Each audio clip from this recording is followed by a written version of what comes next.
Special session of the San Dimas City Council will come to order. Please make a roll call.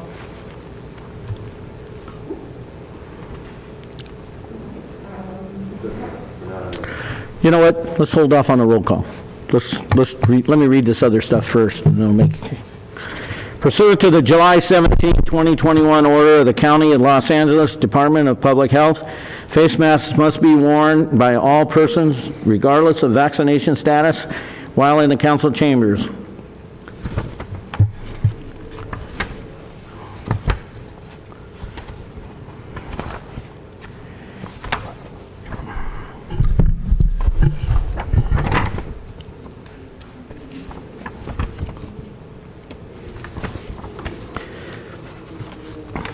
Temporary accommodation is due to COVID as a standing accommodation to ensure the participation of those with sensitive and other risk conditions. The city will offer a nearby alternate location where individuals who desire to participate in the council meeting and would desire to wear masks, maintain 6 feet of social distancing, and ensure those around them are also similarly protected regardless of vaccination status may watch the meeting.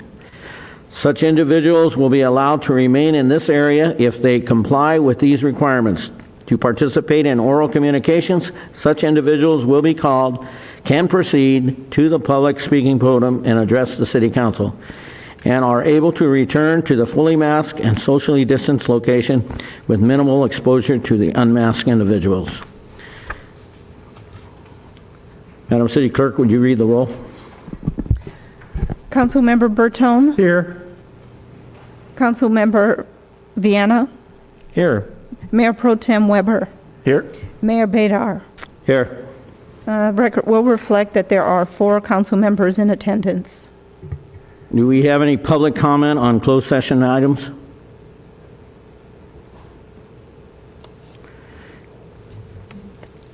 We'll go into closed session successor agency, conference with legal counsel, existing litigation, Government Code Section 54956-.9 D1. We're going to adjourn into the council chamber conference room.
Been busier. That's crazy. Yeah. Long days. Really, Yeah. Good evening, City Council meeting and Housing Authority Successor Agency meeting. City Council Housing Authority Successor Agency meeting will come to order. Pursuant to the July 17th order from the County of Los Angeles Department of Public Health, face masks must be worn by all persons regardless of vaccination status while in the council chambers.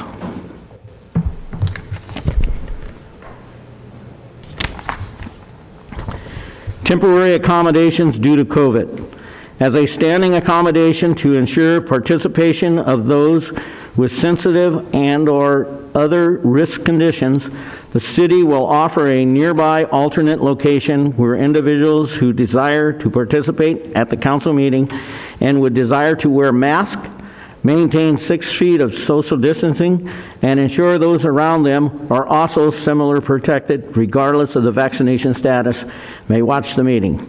Such individuals will be allowed to remain in the area only if they comply with these requirements. To participate in oral communications, such individuals will be called, can proceed, when called, will be proceed to the public speaking podium to address the city council and are able to return to the fully masked and socially distanced location with minimal exposure to any unmasked individuals.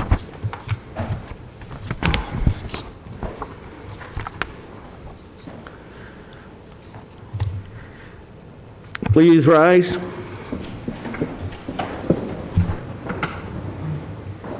I pledge allegiance to the flag of the United States of America and to the republic for which it stands, one nation, under God, indivisible, with liberty and justice for all.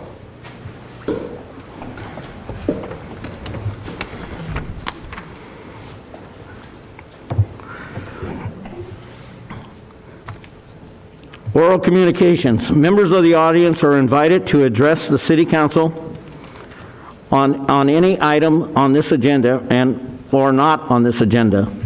Public comment will not be taken during each individual agenda item, except for public hearing items. Comments on public hearing items will be heard when that item is scheduled for discussion. Under the provisions of the Brown Act, the legislative body is prohibited from engaging in discussions on any item not appearing on the posted agenda. However, your concerns may be referred to staff or set for discussion at a later date. Each speaker will be limited to 3 minutes. Mr. Mayor, before we do the oral communications, I do need to make a report out of the closed session. The City Council met in closed session tonight to discuss the one item on the agenda. It's an existing litigation item. Councilmember Ebner did not participate in that item due to a conflict of interest due to property ownership within 500 feet. And the City Council discussed that item and gave direction to staff, but no reportable action was taken. Now we can go on with the oral communication. Thank you. What, John? They come afterwards. Okay, right now we'll go into some presentations. A presentation by PSQ, the project concept. Oh, I'm sorry. John, you screwed me up.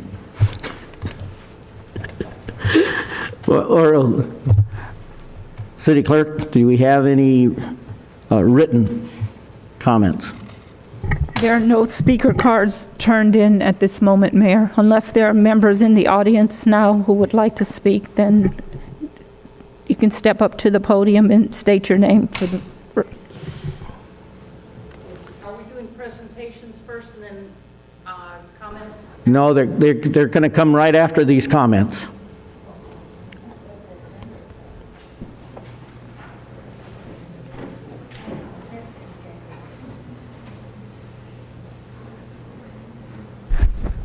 Good evening, everyone. It's so nice to be here, and I have some absolutely great news, some things to talk about that are happening this Saturday, October 2nd. The Historical Society Monthly is doing, on the first Saturday of the month, we're doing a walking tour of the downtown area. Also, we'll have the Walker House open with the museum and docents to show you around, and then we'll do the walking tour from 10 o'clock till about 11:15. It's not that much walking. It's a lot of talking and not much walking, but it's great history of the downtown part of San Dimas. So join us. The Walker House will be open for people to come and see the museum from 10 in the morning until 1 in the afternoon, so please come for that. And the other thing going on this Saturday is really a fantastic deal. It's the San Dimas Wine and Beer Walk Fiesta, put on by the Chamber of Commerce and the merchants downtown. And this is this Saturday. It's our 5th annual wine walk. We're doing it a little bit different this year. We're adding a fiesta to it, and it will be from 5 to 8:30. I believe the cutoff date for buying your drinks is 8 o'clock. And it is, you can get your tickets from any of the merchants downtown, almost any of them, most of the antique stores. The tickets are $40 for all the food and drink, and if you're if you just want to eat, it's $20. So it's a great deal, and it's promoting our businesses in town, the downtown area. It really promotes our breweries in town as well as just the people in town. It's been a fantastic deal in the past. So that is this Saturday. It's the wine walk downtown, $40 for the whole package, $20 if you're a designated driver. So please join us. The Chamber of Commerce would love it, and the merchants downtown would love it. So you got the great things on Saturday morning. You can go for a walk around town, find out about the historic buildings, and then you can take a rest and come back and join us for the wine walk later in the evening. And it should be wonderful. We have a lot of booths that are going to be set up, nonprofits as well as others, just a lot of things going on. So please mark your calendar for Saturday, take a whole day and spend it in town learning. Thank you. Thank you. Anyone else, sir? I apologize. I'm hard of hearing. I don't know if I can make a comment about PSQ at this time. Yes. Okay. I'm Raymond McDonald. I live on Railway Street. And I want to, again, thank you all for the time that you put into listening to all of us in the community that were involved with No Big Hotel and investigating options that allow us to be at this critical juncture in the process. And I want to reiterate on behalf of my wife and my child that we continue to be encouraged by Michael, Jingbo, and Jerry and Creative Housing Associates and the work that they have likewise done on several occasions in listening sessions. And I think ultimately we're at a point where a lot of us feel very good about the fact that we have an option that in terms of a decision matrix balances the criteria of what we have to achieve in a sensible way that gives us a hotel that is at a whole different level than the other hotels around, so that we're gaining different parts of the market, that we have a lot of different places, especially coming off of COVID, where people can come together and play and interact. And I say as a pastor, heal, which is needed. So we have something that can bring in some needed revenue, meet with the tolling requirements that are related to the Gold Line, and make it a great place to work, play, and live. I hope that we will continue to work with them. I encourage you to work exclusively with them. I feel like it's when I'm doing my marriage counseling as a chaplain, there is a time to take too long before you put a ring on it, and there is a time to go too fast.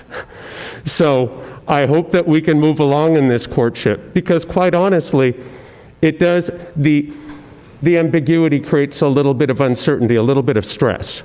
I think net a train coming through might not be the greatest thing. And my wife works at City of Hope, so it stops across the street. But I know people from Upland and all around the catchment area of where I work, which some of you know, but I won't mention because I don't want a federal endorsement of this plan. But there's a lot of excitement for all that it offers. Again, at the end of the day, I want my kid to have a safe place nearby where they can go to, where I'm assured, thanks to our sheriffs and others, that it'll be safe. I want to date my wife any day of the week. And I don't want that money to leak to Claremont or to the Glendora Public Market, because I've seen some of the offerings firsthand, and they have local knowledge, and they're going to be owners and operators. And we know when we drive around here that we have too many open storefronts. There are going to be other discussions about housing and all. I think that the plan here for PSQ can be the vital hub for the community. Please move forward with it with Creative Housing Associates et al. Thank you. Thank you. Is there anyone else? Excuse me.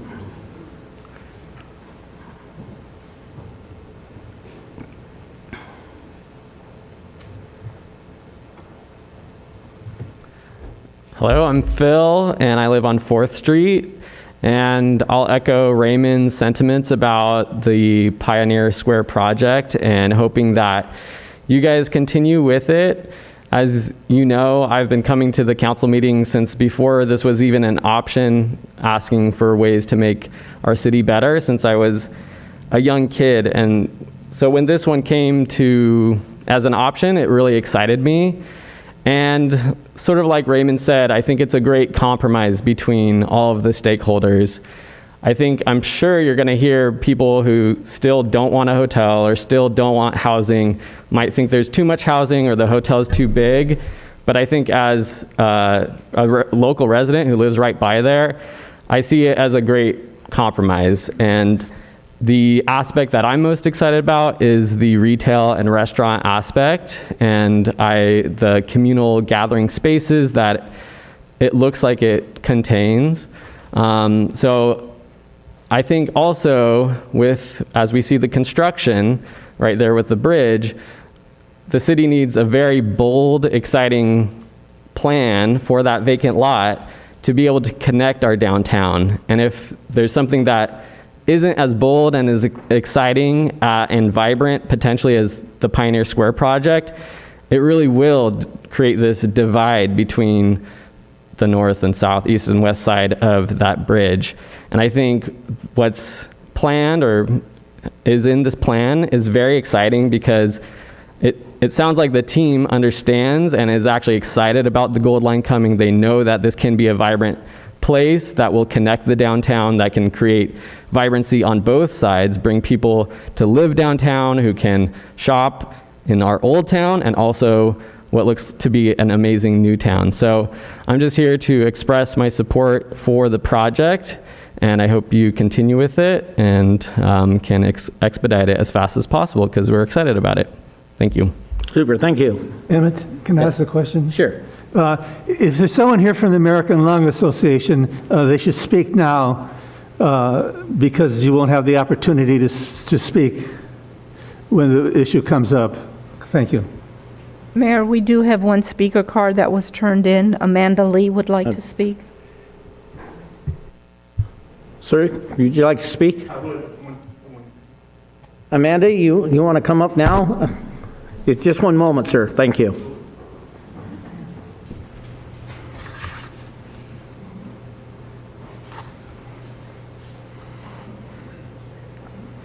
Hi again. I swear it's a positive comment tonight. So I'm actually here also to support Pioneer Square project. I'm actually very happy to see the new plan being submitted today, and they look great.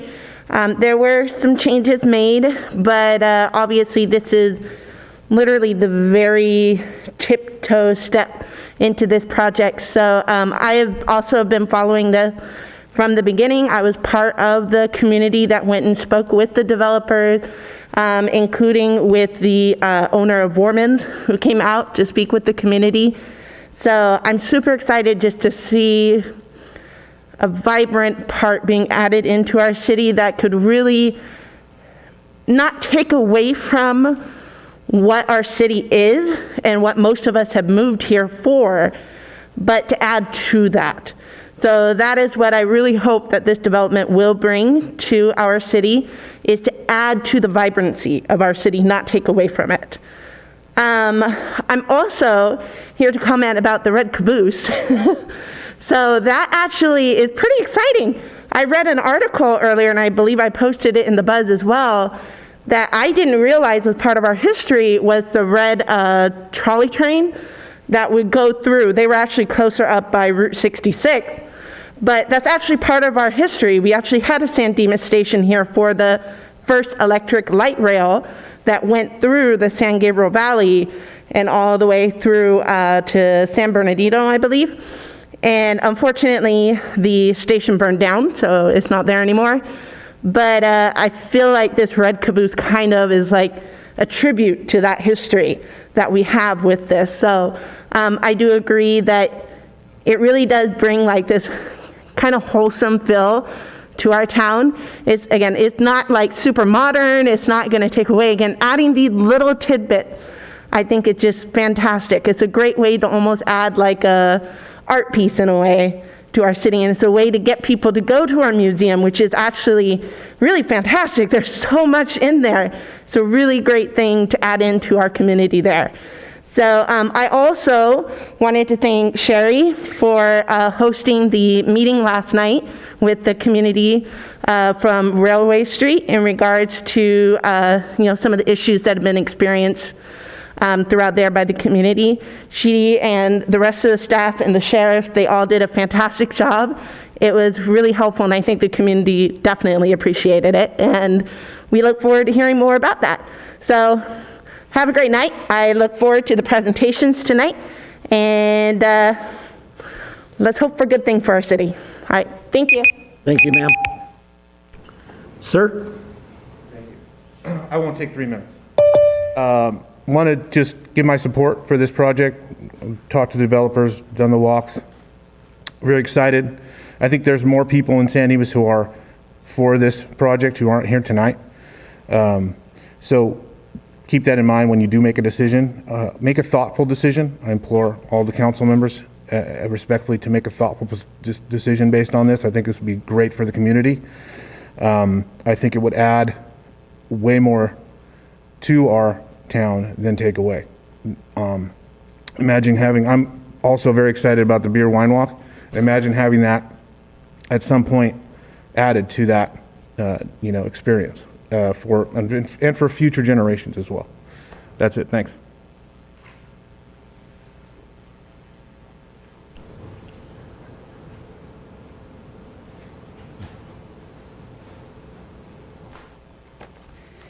Good evening. It's so good to see all of your guys' faces in person. It's been a while since I've been here. My name is Janine Bremer, and I'm a resident in Old Town San Dimas. I wanted to first of all say that I was extremely excited to see the possible donation of the antique train caboose. Choo-choo. So excited. My kids love trains, and so I hope that that is something that actually comes to San Dimas. It's stuff like that that is unique and helps create the vibrancy that is San Dimas. And that's also part of our heritage, and it's also pieces like this that we need to keep us grounded in our roots and our history as we move forward with projects like PSQ. But the reason I'm here is actually to talk about my support and provide my continued support to the proposed Pioneer Square development. I have been a supporter of this project since the potential big hotel that was possibly going to be built, and I'm glad that you guys who were on the council then voted to look at other options. That was, and I still believe it is, the correct decision. What I really like about the Pioneer Square developers was that they obtained resident input from the beginning and continue to. They heard the request for a more vibrant downtown area with good restaurants and some nightlife, as we know our sidewalks kind of roll up at about 6 o'clock. These are things that residents are still asking for 2 years after the fact, and that need has not yet been met. In my opinion, not only does this project meet the resident requests, but it also checks off a few other boxes that we're looking at. So for example, Pioneer Square would help foot traffic in the existing businesses along Bonita. That helps our existing businesses flourish, especially after COVID, where our small businesses are struggling. I would also suspect that having a dinner destination for Gold Line and commuters would be extra revenue. You know, right now we have a morning coffee destination with Railside Cafe. Why not get them on the back end with dinner? So more revenue for us, and also just more destinations.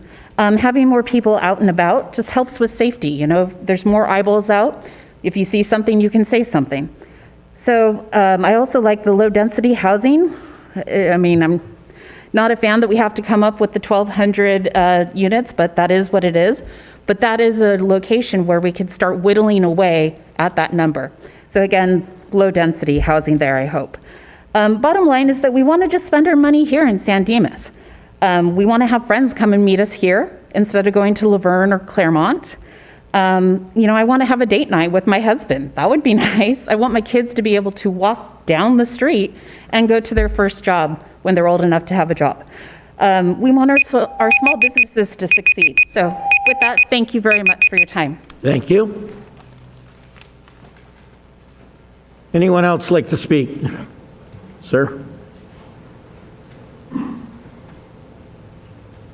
Hi, my name is Aaron. I just wanted to express my support for the Pioneer Square project. I'm excited that it's something new. I talked to a lot of people in the community, and what we didn't want was just more of the same, right? More of the same run-of-the-mill cookie-cutter hotel, fast food chain, and really this Pioneer Square, the plan, at least the plan I saw uploaded tonight with the agenda, is what I think our town has been missing, right? What I think people have been going out to the neighboring communities for, like Glendora or Claremont, and I think this can really, oh, sorry. I'm a little bit out of breath. I thought comments were going to be after the presentation, so I ran over here.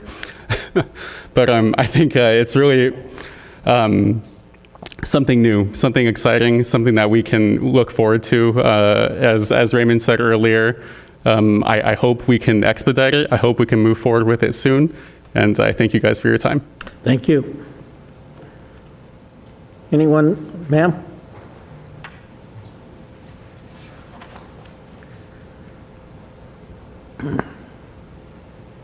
Good evening. I just want to reiterate a lot of what everybody else has said about Pioneer Square.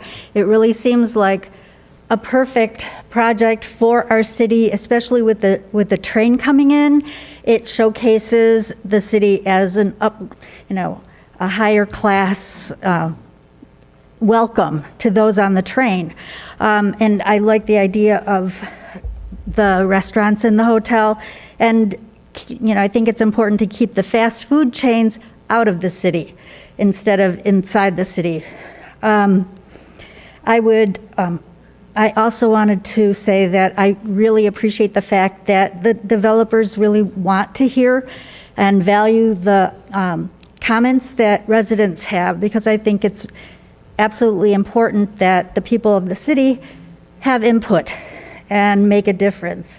I'm curious as to what the prices of the homes will be that are going to be built, and hopefully that will be talked about in the presentation. Thank you. Thank you, ma'am. Anyone else like to speak?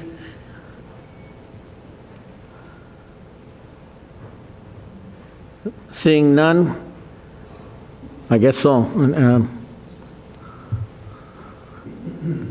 Hi, Eric Nakano. I'm a longtime resident of San Dimas, and just wanted to express my support of the Pioneer Square development project.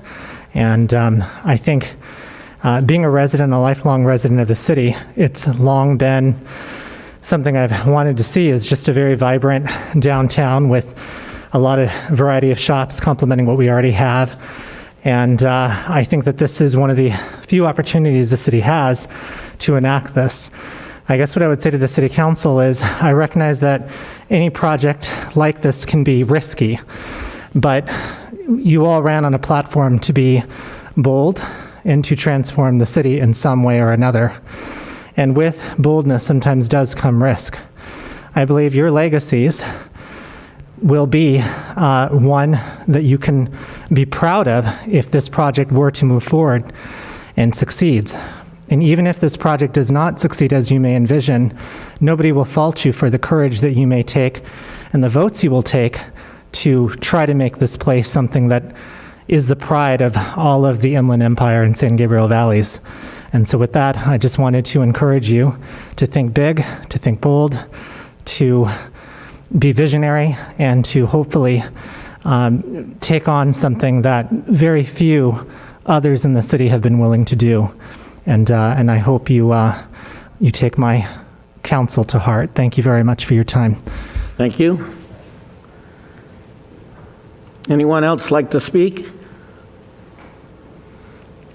Seeing no one, I realize that on the agenda stated that the presentations would be first, then the oral communications, but prior to the meeting, I was informed by the city manager as well as the city attorney that we needed to flip those around, and that's why we did it. And so right now, we'll go off into the presentations, but I will turn it over to the city manager. Thank you, Mr. Mayor. We have 3 presentations today. Will be more extensive than we usually have. The first one will be the Pioneer Square project, and we'll ask the team to come forward and present. This is an item that at the previous council meeting, there was a concern that we weren't providing sufficient information to the council about where we were in the process and what we're doing. And so this, in working in partnership with the team, they felt it's a good opportunity where we were along the lines of what the project would currently look like. Although this isn't necessarily what it finally will look like, there's still a lot more work to be done. We feel comfortable where we're at right now. We want to provide it to you so we can get any questions or answers that you may have about it answered, and then proceed from there. So therefore, Mr. Mayor, Mr. City Manager, I own property close to the project area, so I have to step down from the dais. The city attorney has said that I can sit in the audience, and so I will be doing that. I'll be back. Thank you, John. So with that, we can turn it over to the team.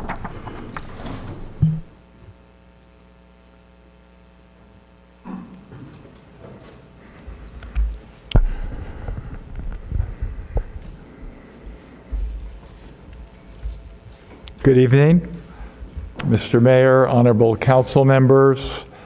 Michael Deaton here this evening representing Pioneer Square LLC. Myself and my partner Jerry Tessier will be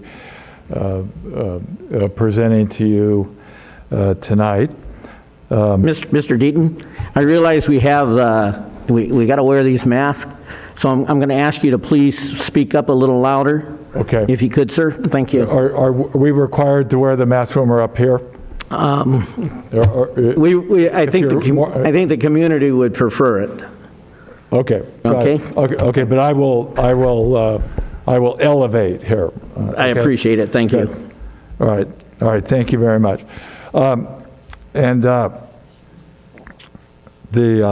Our responsibility here tonight is to give you an update on our project. We will do that in terms of the design, architecture, and the development program, and also all the other responsibilities that we have. There was some a concern by the council in August, I believe, as to what had transpired. This month is actually our 1-year anniversary from signing the exclusive negotiating agreement. So let me report on what we've been doing. It took us 9 to 10 months to do a phase 2 environmental contamination study. It was, I don't want to say represented, but it was thought that the site had some environmental cleanup, and that proved to be not satisfactory. And there were the phase 2 report disclosed that there was quite a bit of material that is problematic. That's the bad news. The good news is that is that we can clean it up, we can mitigate it, and that it's not exorbitantly costly. That cleanup, by the way, cost about $100,000, which we spent. and that we just want you to understand the level of investment and commitment that we have here this evening. Next is the go-forward schedule, because I know that you're concerned about that, and we want to move this along, and staff that wants to move it along as fast as possible. We're prepared to initiate the DDA agreement next month, and then go on to the oversight board after the first of the year. Close of escrow in about 1 year, probably November, December of next year. Entitlement approvals, March of 23, and then commencement of construction in September of 23. During this period also, we internally reevaluated, and we wanted to strengthen our development team. And so we added the architectural firm of Moore, Rubble, Udell. They're an internationally acclaimed firm. They have offices in Santa Monica and in China. Some of their work is here on the screen, and you'll see the quality of it. They've done beautiful work. The law school at UCLA is one. They've done work in the Cayman Islands. They've done residential. They've done hotels. And the like, and they're a world-class firm. We're very honored to be working with them, and I think you'll be pleased with the changes in the design, which you'll see in a few minutes. The other addition we made, and I think this is very important to you because we realize that the hotel is a critical factor.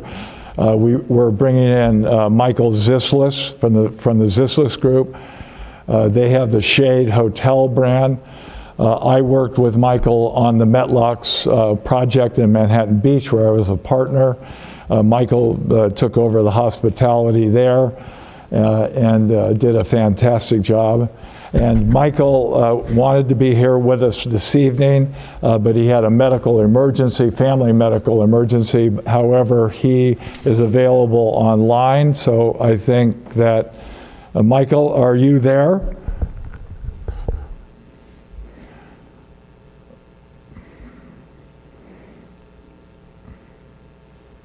Michael, call in all Michaels. Yeah, I'm here. Sorry, I had to run to the phone, everybody. Okay, good, Michael.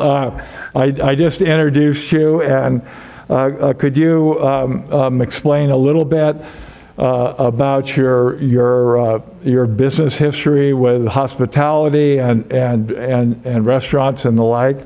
And surely, and love to. And your opinion about the possibility of success here in the city of San Dimas. Hi, everybody. Council, I'm Michael Zislis, founder of the Zislis Group, but really what it is a guy who opened a brewery here in Manhattan Beach, California 30 years ago. Since then, I built about 140 breweries around the world. That's what I did for a living. And in all those travels, I got to go to great restaurants, and they were kind of not the greatest restaurants in my community. So I opened a seafood restaurant called Rockin' Fish, and it was super successful. And then I went to the city of Manhattan Beach to do a restaurant in the development that Mr. Deedon speaks to. That's called the Metlocks development. If anybody hasn't seen it, it's kind of identical to this Pioneer Square project. It's got just a lot of character. It becomes kind of like the center point of the city. And I built a hotel.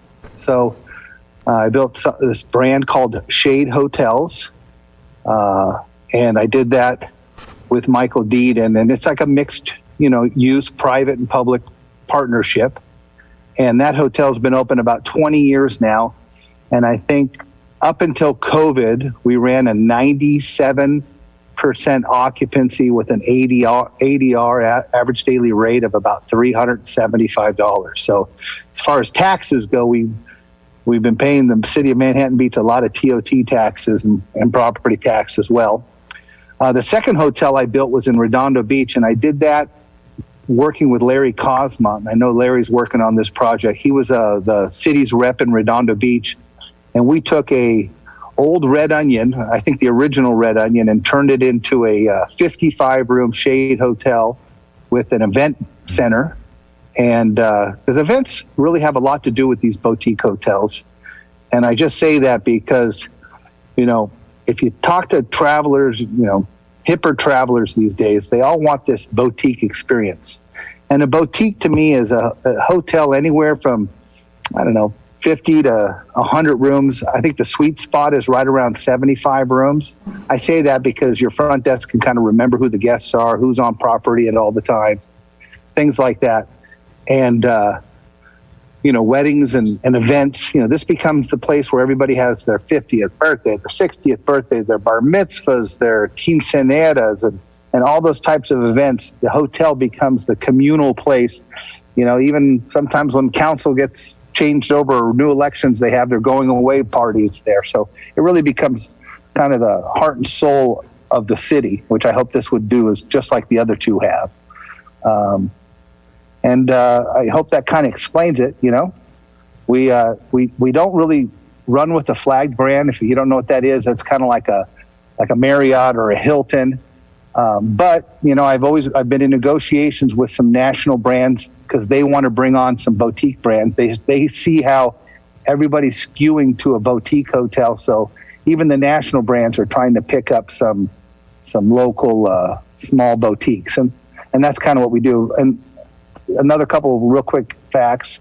You know, we opened this hotel 20 years ago, and I never opened a hotel before, but I'm in the food and beverage business. I have probably about 30 restaurants around the United States, a couple in South America.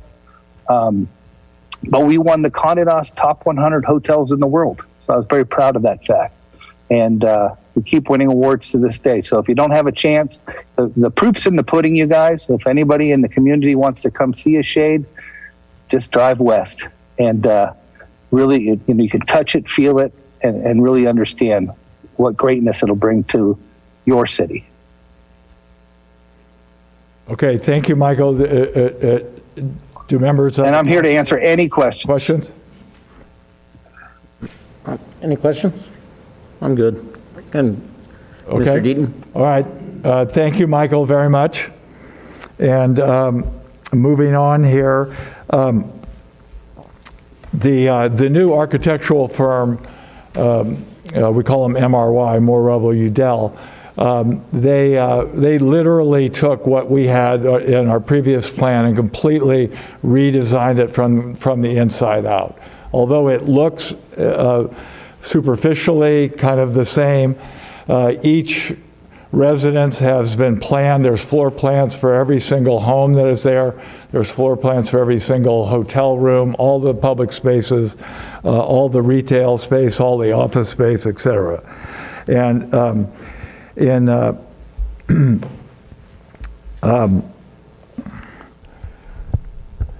the construction budget is about $75 million, and it will generate hundreds of construction jobs over the 3-year period of construction. The combination of the hotel restaurants will employ about 200 full-time employees. And what we'd like to do is set up a local hire program where citizens of San Dimas get first crack, and that's an obligation we want to fulfill. And in terms of tax base, we figure that it's going to throw off about $400,000 a year to the city annually. And that concludes my part of the evening, and I want to introduce my partner, Jerry Tessier, who will walk you through the details of the program. Thank you very much for your attention. Thank you. I'm right behind you. Oh, thank you. Good evening, Mayor and Council. As a few of you already know, I was born and raised in Claremont. My company's based in downtown Pomona. I live in Pomona, about 1 minute from Benelli Park. Went to Damien High School. I learned how to bowl at Chaparral Lanes. And I'm in the city a couple times a week on my bike, and I'll hit Railside or Butter. So even though I'm not a San Diman, I do feel a strong connection to this town. But more importantly, I've long seen the potential for downtown San Dimas, and I want to be part of its breakout moment, so to speak, just like we were in Claremont and in Pomona, and I'm convinced that this project will be that catalyst. So this is the updated site plan. So the first thing you'll notice that it's pretty similar to the last site plan. The signature move, of course, is the fact that we've undergrounded the parking. So before we had, in fact, the entire site was a podium, and I'll talk a little bit later how we've coalesced the parking into just the south half.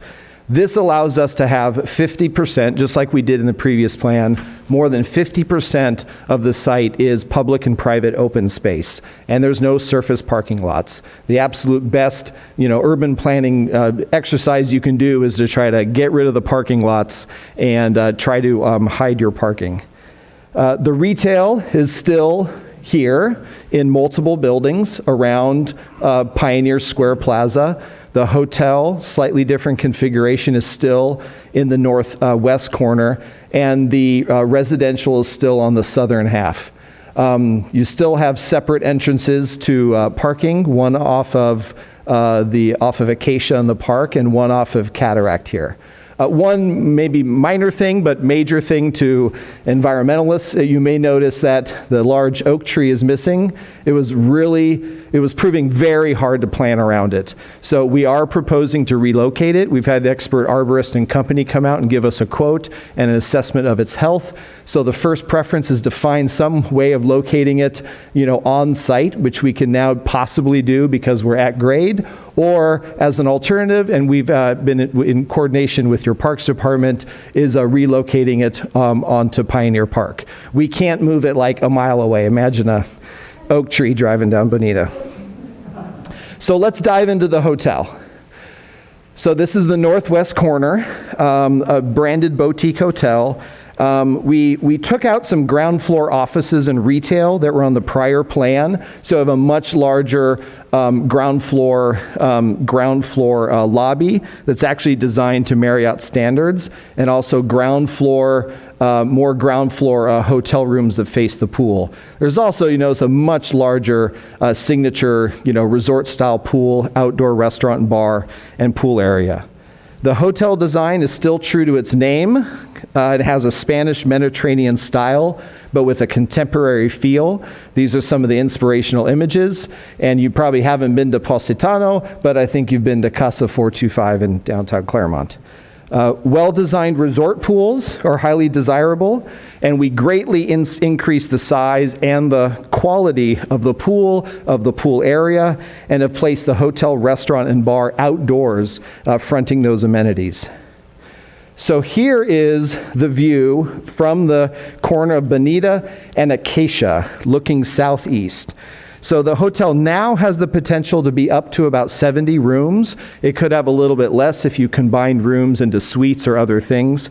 There's actually less fourth story in this plan than there were in the previous plan, but you notice it is a 3-story building, and there's about 2,000 square feet of a fourth floor that's set back, and that's where the interior functions for the rooftop terrace, lounge, and restaurant will be, with a pretty significant outdoor shaded open air rooftop terrace. I did want to point out that this building here, because in the other perspective on Indian Hill, that's the third of four different buildings that face Bonita, and that's the Market Hall building. So you'll notice the various architectural styles between, the kind of the Mediterranean and Spanish Revival inspired. This is kind of a brick, more kind of traditional building, and that is townhomes, 3-story townhomes set far behind the hotel. This view from Acacia highlights the increase in the size of the hotel outdoor space. Where did you go? There we go.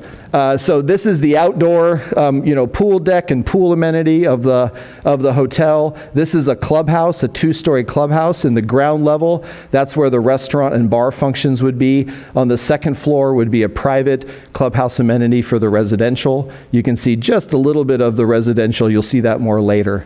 A pretty large fitness center, ample outdoor dining will all be part of this scene. And by the way, all of these amenities are going to be open not just to the hotel guests and not just to the residences, but to the public. So the restaurant, the bar components, the outdoor event space, the rooftop terrace, all are publicly open, restaurants and bars.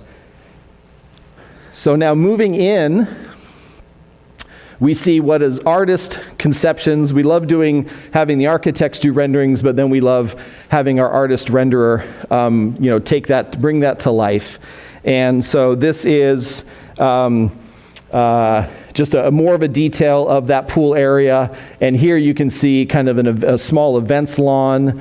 And also there is like an outdoor dining area with a nice veranda. You'll notice that all of and this is key for this environment in boutique hotels, all of the rooms have balcony spaces. Some are extremely spacious. Some are kind of more Juliet balconies. But the idea is that every room has outdoor space. You can walk straight out to here and just kind of right there and join up with a paseo that'll take you right to Pioneer Square Plaza and right to the retail and the food hall. So the outdoor plaza, is that the next slide? Oh, there we go. Moving down Bonita, we have the retail and commercial buildings facing both Bonita, but also the Pioneer Square Plaza. So the proposed food hall, Bonita Public Market, is right there. It's moved over a little bit from its current position, but it has great frontage on Bonita. It has a huge outdoor dining veranda, and it fronts right onto the plaza. You also, the retail faces both Bonita and also the plaza. Vroman's will be in a 2-story architecturally significant building right here on the corner of Bonita and Cataract. The outdoor plaza, is that my next slide? Yeah, there we go. So the outdoor plaza is still the signature outdoor recreation amenity. It'll include a stage, pop jet fountain, ample seating, surrounded by outdoor dining. It will accommodate seasonal celebrations like Christmas tree lightings, live music, movie nights, and community gatherings. So we're inspired by a couple local examples. You probably recognize the Village Square, or what most people call Lemley's Plaza in Claremont, and also One Colorado in Old Town Pasadena. So the Bonita Market, public market, will host about 12 vendors, as was previously planned, and will become an anchor culinary destination. So there you'll see a picture of my food lab in downtown Riverside. That was Inland Empire's first, and it's still its most successful food hall, and it's doing better than ever despite the pandemic. We are shortly going to start on our 3rd food hall in downtown Redlands. The retail focus, and this is consistent with what we've always talked about from day one, will be food and beverage, independent retailers, and local entrepreneurs. We still have active interest from Vroman's, and without effort, probably more than a dozen solid inquiries regarding retail and restaurant space. And for the best sense of how we curate the tenant mix, and I know most all of you have been there, just look at our Claremont Packing House in the Claremont Village when it comes to the balance between or basically the focus of non-corporate and independent local businesses. The balance of the upper floor spaces will be flex commercial. That could allow for soft retail, services, creative office space, co-working, and live-work maker spaces. And this was consistent with what we had in our previous iteration. So it all comes together here, facing Bonita Avenue, and this is from the north, from basically the Cataract presentation, probably standing in the middle of the train tracks. There are actually 4 different buildings that face Bonita, and these are 2 of them, which are connected by a little bit of a breezeway. The next building over is the public market. We see definitely a unique style to each of the buildings facing Bonita, so it becomes an extension of the downtown. You will notice that we have this idea of some signature vertical elements and signage, like this and this, that say PSQ, that say San Dimas, that highlight anchor tenants like Vroman's and the public market. We want this to be visible from the train. This is probably a good time to note that the entire project is, even though even floor plans have been designed, that it's really only in the conceptual design phase. What you're seeing is a palette of architectural styles that we feel could work together, but there's a lot of design work left to be done. We want your input, we want the community's input before we head into any final design. We'd love input tonight, we'd love input at future meetings with regards to architectural design. So imagine yourself walking along Bonita from downtown. You go under the bridge, you cross Cataract, you walk in front of Romans, and right there is the breezeway, and you turn left. This is the connection that goes all the way to Pioneer Park, but you intersect at Pioneer Square Plaza. We did a similar artist rendering in our previous iteration, which had similar components in terms of, pop jet fountain, like we've talked about, a stage. This plaza is about 160 feet long. It's been slightly reconfigured, but it's the same size. What you're really not picking up is, there'd be a huge outdoor colonnade and dining veranda in front of the public market here. We've got this kind of signature rooftop public market signage that we'd like to propose. Again, this is all ideas, so if rooftop signage freaks you out, that's okay. We'll come up with another great idea. These are retail spaces facing this activated space. This rendering kind of, pulls out a lot of things that would be in there just so you get a better idea of the space, such as outdoor seating, tables and chairs. I love it like in Lemley's Plaza in Claremont, you go there and people got their laptops out and their coffee and their Jamba Juice and, it's just like they're just hanging out talking, completely informal, seating spaces. Kind of like that plaza, there's ins and outs from all different directions. If you continue left here, you'll go to Pioneer Park. If you continue right here and there, you go to Bonita. If you go down this paseo, you end up at the hotel. If you go into this little paseo, you go into the residential. And in the foreground, there's a connection to Cataract. It really is a very kind of you can meander in any direction to and from this central gathering spot.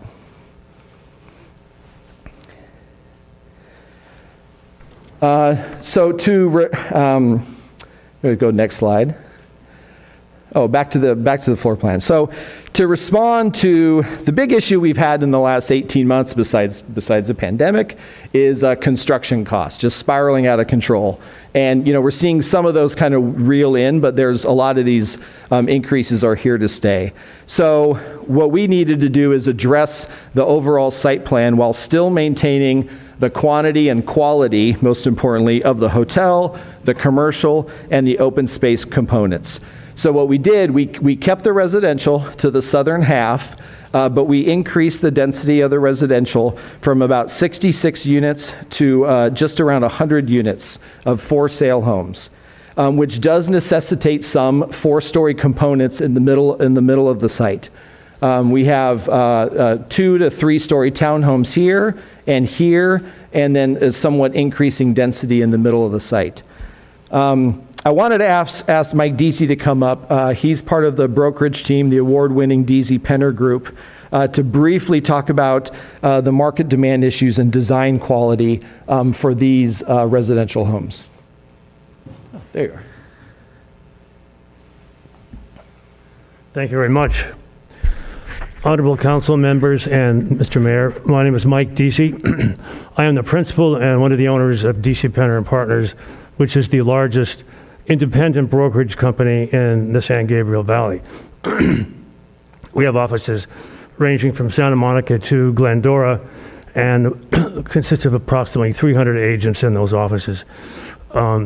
Moreover, we have represented over the last 10 years probably 30 to 50 projects, actually, multifamily projects that consist of very dense situations in downtown Los Angeles to more suburban projects in the city of Palm Springs. So we have a variety of experience with multifamily development, and my position here tonight is to address two issues. Number one, the applicability of this particular project, in this case the housing component, to the city of San Dimas, and secondly, the applicability of density to the success of this particular project. And I'd like to do that by reminding ourselves, I think maybe we went into this at the last meeting, of who our buyer will be for these particular units. In our experience in the west side of Los Angeles and in West Hollywood, as well as the city of Pasadena, we like to envision the buyer of these units as a urban villager. Now, who is an urban villager? Primarily, they could be single or young couples who are first-time buyers, or they may have a small family, but they're just entering the housing market. And what are the criteria that the prototypical buyer wants in their house or in their housing unit? We've narrowed it down to four predominantly important criteria. Number one, accessibility. Number two, affordability, walkability, and stability. So if we take those four components individually, let's take a look at them. Let's take a look at affordability. We just found out today when the Case-Shiller Index came out nationally that housing prices just in the last year rose 18 to 19%. This is nationally. In Southern California, that percentage increase is even higher. So you can imagine what the prices will be in Southern California in 2025 when this project is reaching fruition. We like to make our units in this particular kind of project affordable. And density is very important, which allows for the scale of construction to cut down the cost in order to make that affordability component exist throughout the entire project. Secondly, we talked about accessibility. Now, accessibility has to do not just with the local cultural and economic opportunities. It has to do with accessibility to the entire cultural dimension of Los Angeles and the Los Angeles basin. The Gold Line does that. This is something that our buyers are looking for, and they don't necessarily want to depend upon or even own a car, which seems maybe surprising to us who've been raised in this southern part of the state, but it is true of the new buyer, what we call the new villager.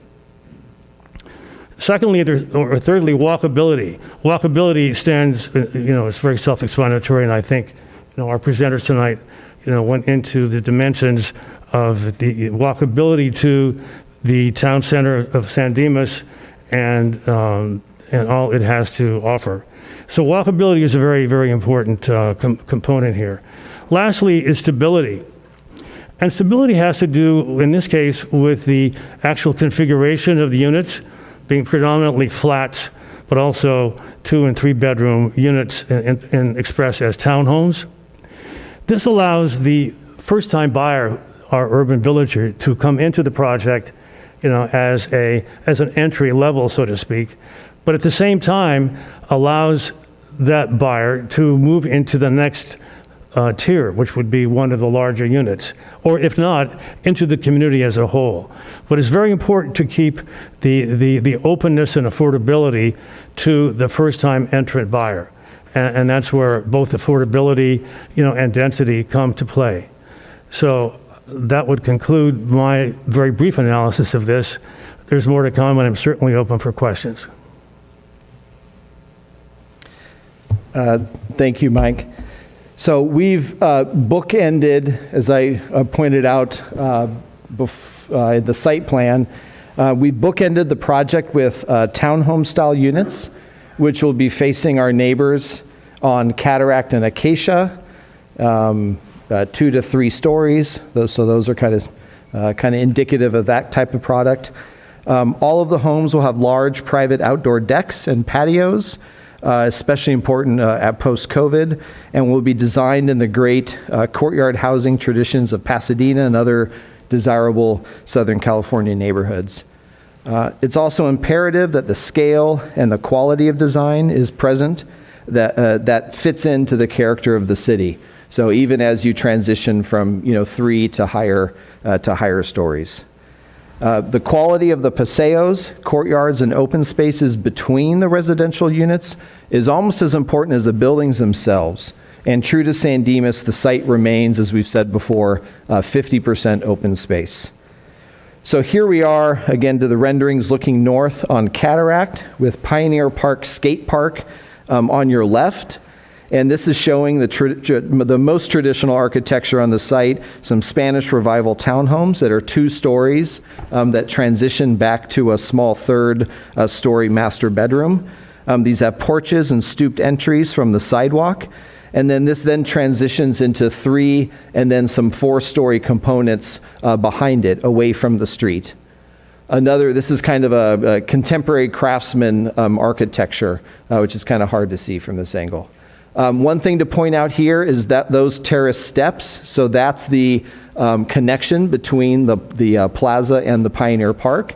And also right in this area, approximately, and it's not rendered in, is the remnant brick wall from the historic schoolhouse. So we're committed, based upon your input and the community's input, to work with that in place, to relocate it, to reutilize the bricks in some other kind of historical display or some kind of site feature. So we're open to doing anything that you see fit with that element. From Acacia, you'll see these 3-story contemporary craftsman townhomes. Again, they have porches and stooped entries from the sidewalk. This kind of modern twist on craftsman is an extremely popular high-end design architectural style. Just to the left of the townhomes here, you'll see a residential entry for visitors. This will include a drop-off area. Notice again kind of the separation between this and the main hotel. That, to remind you again, that's the clubhouse component, the private level amenity for the residences, and then the public level amenity, restaurant, bar, and gymnasium for the hotel. And in the back, that building is the backside of the public market building with upper floor creative offices. So I know what you're probably asking. How do we park this? Parking is always the elephant in the room. So as I said earlier, instead of one big podium, it's a podium here, which is focused under the residential. But instead of being one level, it's 2 levels. It's still below grade, from your Bonita grade, and then semi-subterranean because you'll see a little bit of the parking along the park. We've done this so we could reduce our construction costs, which is key. So basically, it enables what I call the toughest part in terms of the pro formas. It enables all of the commercial to be built on grade Type 5 wood construction, which is those are the economics we're competing with in terms of other retail projects and other hotel projects. So on this next slide, you'll see here are the approximate parking numbers and locations showing approximately 400 stalls. So green is hotel, orange is commercial. These are both on the top level, and they'll be entered off of Cataract. Blue is residential. That'll be the lower level and entered off of Acacia and then off the driveway in the park. And then also there's employee or overflow parking that would be along a proposed surface parking lot that runs between Cataract and Monta Vista below the L line. There will be a parking management plan. It's going to include things like valet parking and overflow parking so we can accommodate special events or events at the hotel and any seasonal peak parking demands. So lastly, I want to end on a high note, and that pun is intended, and talk about one of those exciting features of the project, and that's back on the hotel. So this is the indoor area of the rooftop lounge, the indoor area that's on the 4th level, and this is the large covered outdoor terrace. We're inspired by multiple great examples of hotel rooftops that we know across Southern California, and even our architect's favorite hotel in Italy. It's the second time I've mentioned our architect's love of Italy. So this will be the Valley's first rooftop bar and restaurant. It'll be here at Casa Bonita with views of the San Gabriels and a view of the passing L train. And there you can see our artist rendering. Here I'm playing guitar for a group of friends. You have a combination of, we do envision there to be, sit down, fine dining and also special events, as Mike was saying, but also just, a bar and lounge atmosphere. This is where we're all going to gather to watch the sunset one day and celebrate the success of Pioneer Square. So that's the last of the formal presentation. Sorry it took so long. This has been a huge effort over the last many months, and we're here for questions. I need to say two more things. One thing I neglected to mention, which is very, very important. None of this would have happened without the great relationship with the city and the staff, led by the city manager, Chris Constantine, with Assistant City Manager Brad McKinney, and Henry No, Marco Espinoza, and Sherry Garwick. They've been great partners. They drive us. They are demanding. They're tough on us. They do a great job protecting your interests, and they make us better developers. And we'd also like to thank the members of the public that came out tonight to speak about this project. Thank you very much.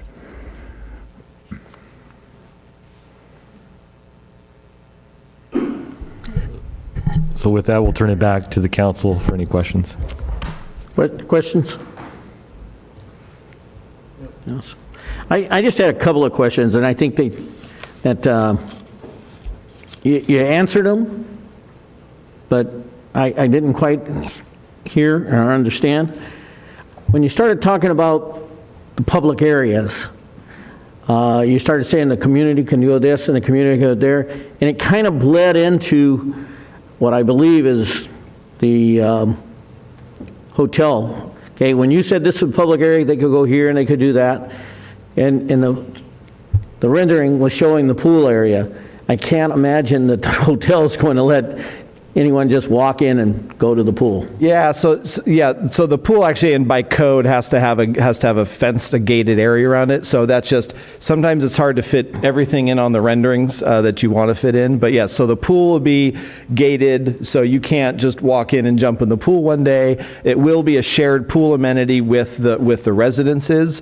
But you're right, but you will be able to walk through the lobby and right into that green space where the palm trees, and be able to go to the restaurant or the bar lounge that's outside by the pool. So all of that area will be publicly accessible, as will the rooftop amenity.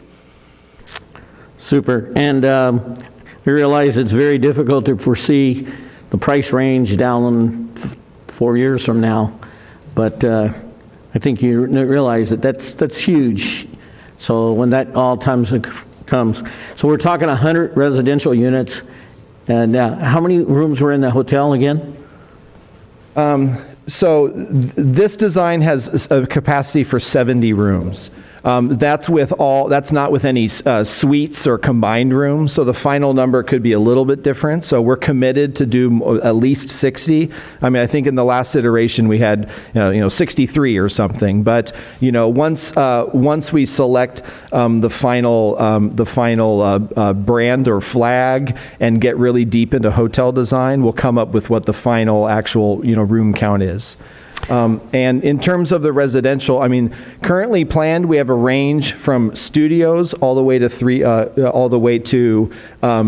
bedroom units. So there's a huge range in sizes, and likewise there'll be a huge range in prices. So everywhere, obviously we're looking 3 to 4 years in the future, so you got to project forward. But you can find in our current pro forma, you can find a condominium flat for as little as about in the low 400,000s, and then all the way up to the high 700,000s for a 3 bedroom with a view of the mountains and a huge outdoor deck. Okay. Can you just run by your parking? When you talk about the parking, you show the residential, you show the hotel and all this stuff. Let's talk about what is your alternate for special events? Where are these people going to park, or where do you think? Are you looking at public parking on the outside of this? Because it doesn't, I would imagine your residential is going to be pretty full.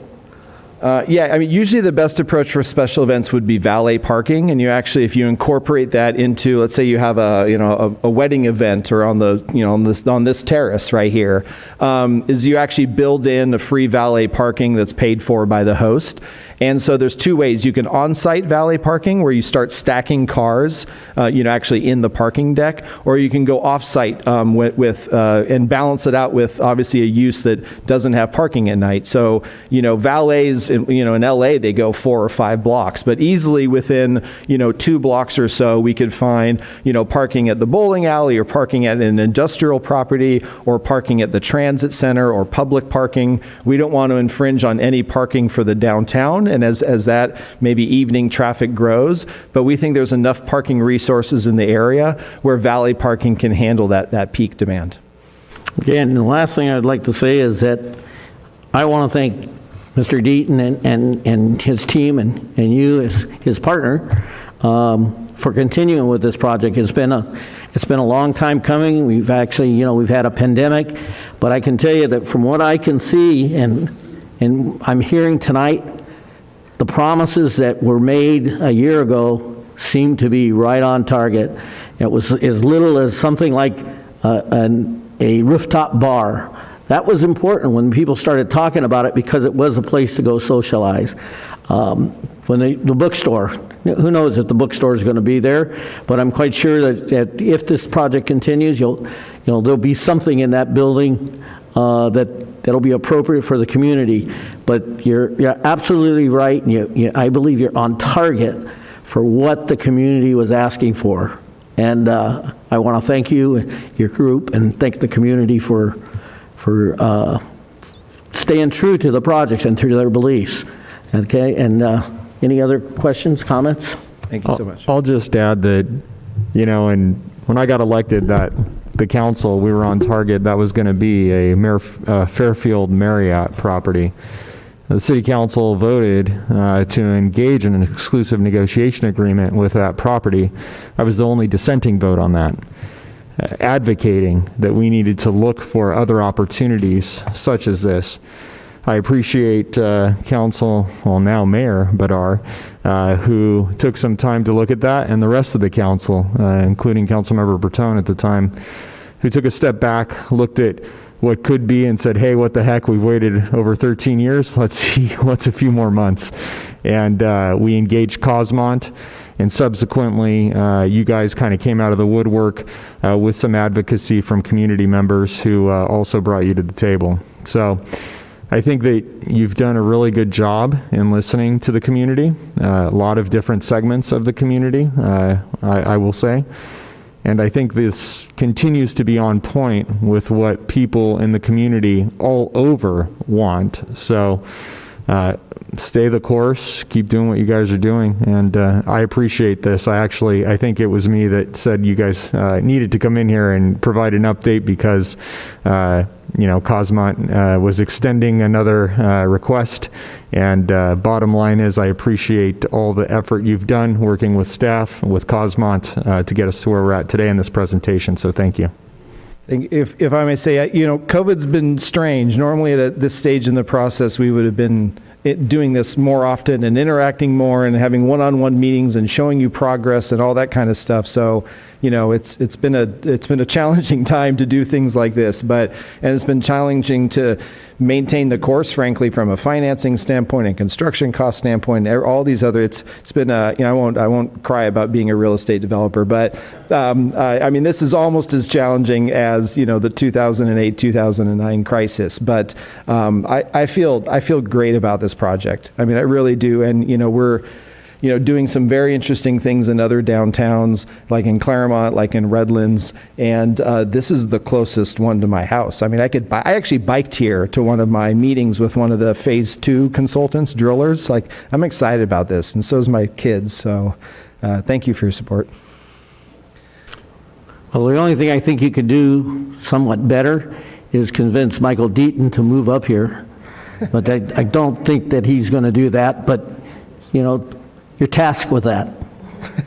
All right, thank you very much. Any other questions? No, I just think the project is exciting. The only problem I see is the parking, and hopefully you can work that out. And it's very exciting that if we get a Vroman's bookstore, I think that would really be icing on the cake.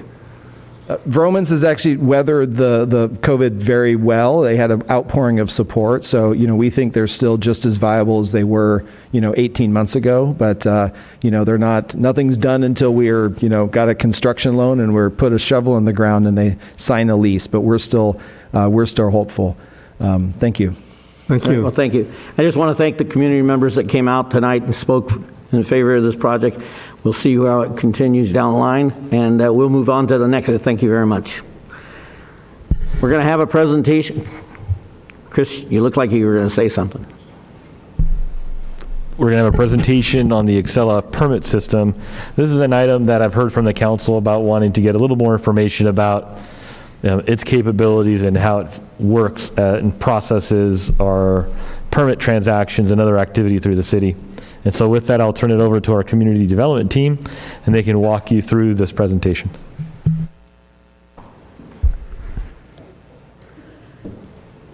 Okay. Did you want to wait for John to come back, or? Yes, let's please do.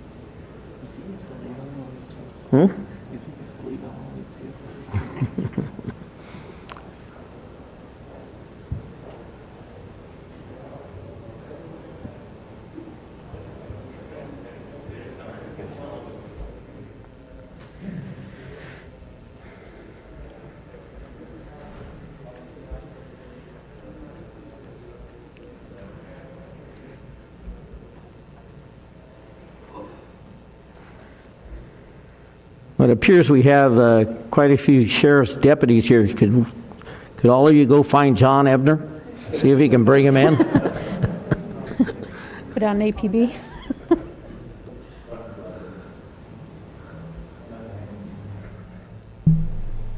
While we're waiting so that the public has something to listen to.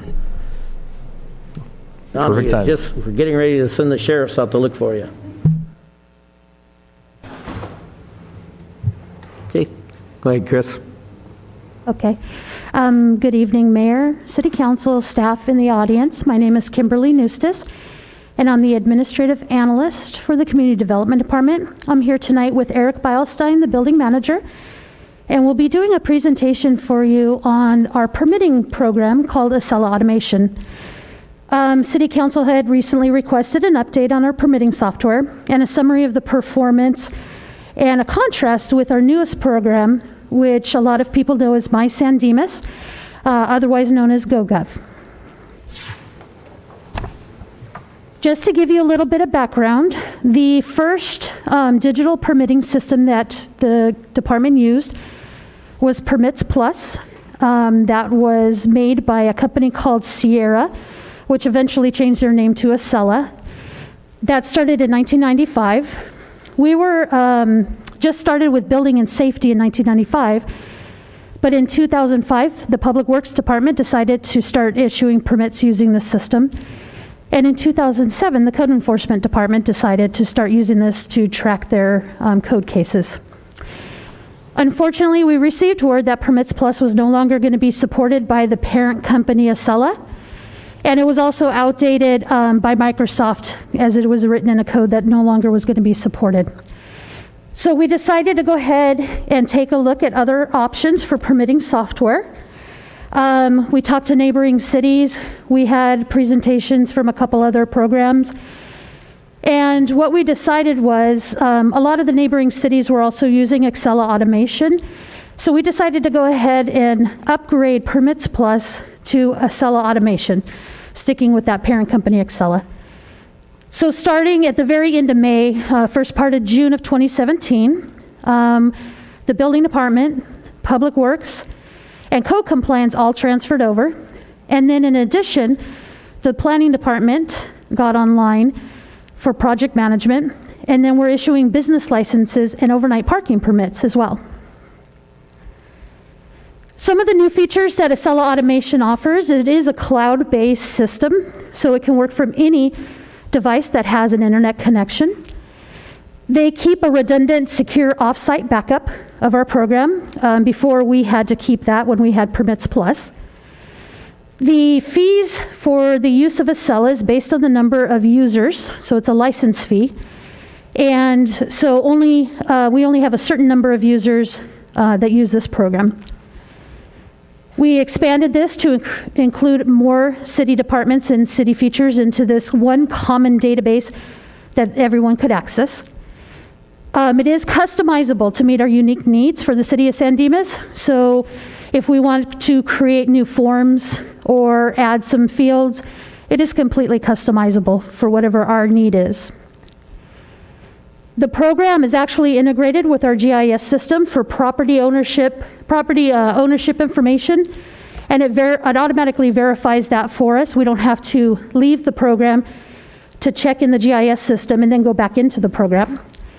It's also integrated with the Contractor State License Board for instant verification of license status for contractors. Again, saving us the time from having to leave our permitting program to check the Contractor's License Board and then back again. It does offer a citizen access portal option. They have a once a year automatic version update, but they also do quarterly updates and improvements to the system that are a little bit smaller. The fact that it integrates again with GIS and the Contractor State License Board helps save us time because we don't have to go back and forth between the programs to check information. We also added another feature where we have the ability to track damage assessment in emergency situations for buildings that might have received damage because of fires or earthquakes. So we do issue permits from this system. Mostly I'm going to be talking about building and safety and the engineering or public works department. All information is entered on one intake screen, so you don't have to move anymore from the entry screen to the next screen to next screen. It's all on one screen. We have complex reports that have been created for us that actually generate our forms, such as our building permit, and I'll show you an example of that in a minute. And in our previous system, we had to have a printer print permit shells for us, and then we would put them in the system, and the system would print the information in, but we had to pay for printed permit shells. With the new system and complex reporting, it prints our whole permit shell for us. So we no longer have to go out to get pre-printed shells. Again, this shows you all the information. It's all entered by the system. Our permit tech just has to pretty much click a button and all the information prints out for them. The departments also use an inspection card or job card. This is for the inspector. Again, it's another complex report that developed this form. The information is entered by the click of a button. No longer do we have to handwrite information in there. It's a lot more legible and easier to read, and it's a lot faster. The inspectors use this for inspection tracking and management. So the inspectors can enter all their inspections daily, and then they can route their inspections using a desktop or smartphone. When they're out doing inspections and they need to write a correction notice, they can do that, and they can take pictures of the items and directly upload those items to the file in the system, which then makes it immediately available for staff inside the office to see what happened at the inspection should somebody call and ask questions. We used to before, with the old permit system, have to wait till the end of the day when the inspectors come back in and enter their results. But now it's available immediately as soon as they hit go. We do have some other reporting that we can do in the system. This is an example of just a typical table type of report. This is just a portion of a report for permits that we issued for the month of August 2021. These can be pre-set up so that you can just click a button and run this every month. You just put the date or the month in that you want, and it'll give you the information. So anybody can do these once they're created. We can also do some kind of graphics with it using charts and graphs. This is actually for the last year, starting September 1st to August 31st this year, of the number of permits that were issued per department.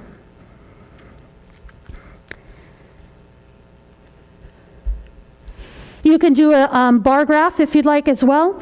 In this one, the light blue color shows the number of permits. This is again from September 2020 to August 2021.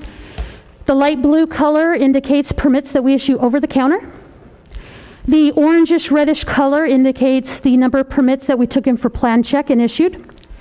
And then the green bar tells you the total. So you can just see how many permits we issued that month.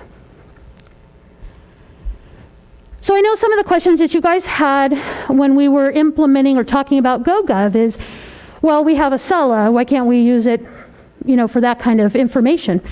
There are actually two different programs. Acela is a permitting software to issue construction permits, overnight parking permits, business licenses. It's used for project tracking, fee collection, and reporting.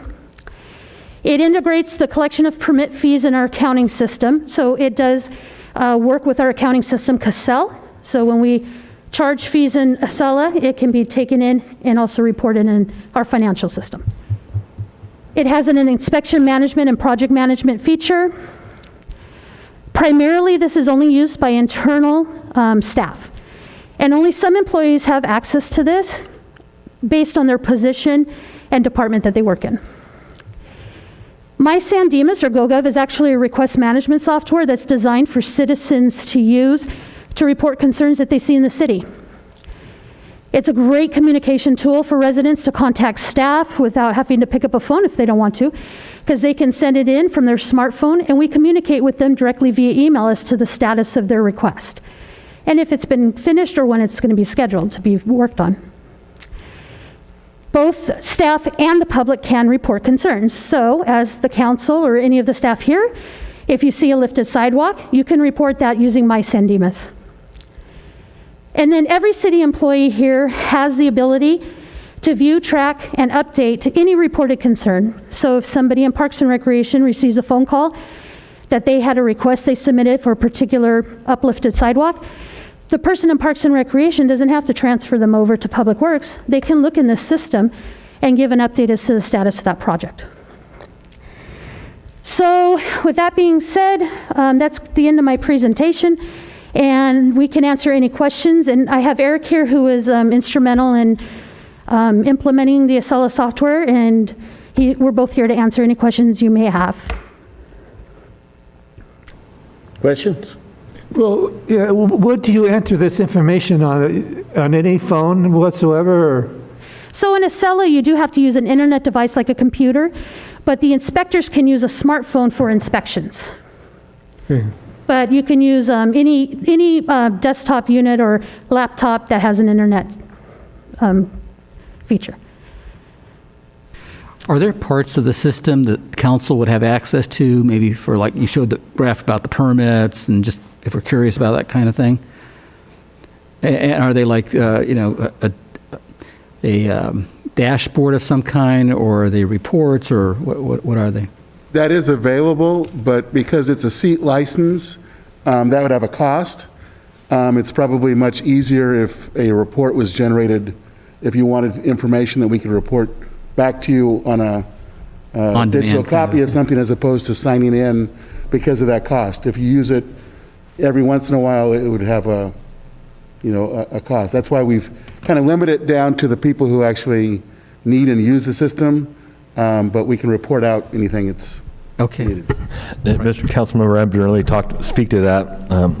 Part of the reason of bringing on board a GIS specialist, which is something we're in the process of, is my hope that we're able to get to the point where we can create those kind of dashboards that integrate not just permit information, but public safety information and other activities by geographic location, so that both, not just the council, but residents can actually see what's happening in their area or neighborhood as we define that. Right. I mean, depending on what kind of database where things are stored, dashboards could be created independently as long as the cell allows you to go in and get data and put it on a dashboard. Yeah, they have a couple of apps, and one of them is a dashboard, so it can be used for managers to review hot projects and keep track of some of that, quick data. But as far as council, it's probably better to look at other ways, just because of it's the most cost-efficient way to do it. And just one, thank you, because I know we've, every once in a while we do a plug. We've never seen this thing, so glad to see some of it. From my recollection, there's components of this or modules that we are not using, and there's the ability to expand. Is there any plan for us to expand, or are we evaluating other options that might better suit the business need for the city? So probably the biggest thing which we're working on, which is the next project, is the integration with the public, is to have where the public can interact and perhaps provide some of that initial data remotely and fill that in, so instead of having to come to the counter to do that, as well as information of contractors to schedule and check on the inspection requests. We have used some of the correction notices and things like that. We've actually emailed from the field to give some enhanced service. But it is built into the system, that citizen access. But we're working towards that. We're crawling and walking, and we're not quite running yet. But as far as its main feature, which is issuing permits, it's been fairly flawless. I mean, we have, as you can see, all those permits that have gone, and that's its main, focus. But we certainly are looking at enhancements to that. Some of it may take a consultant to kind of work with it, but there's nothing in the program itself that's not. It's very, very expandable and capable. We don't have to purchase any other modules. We just have to fit it to our particular needs. Okay, thank you. All right, thank you, Kimberly. Thank you so much. In our last presentation, Mr. Mayor, there was a request when we began implementing the flock camera system 6 months ago to report back in 6 months on the progress and impact and output of that system. And so today what I'll do is turn over to the Sheriff's Department this presentation so they can provide that 6-month report.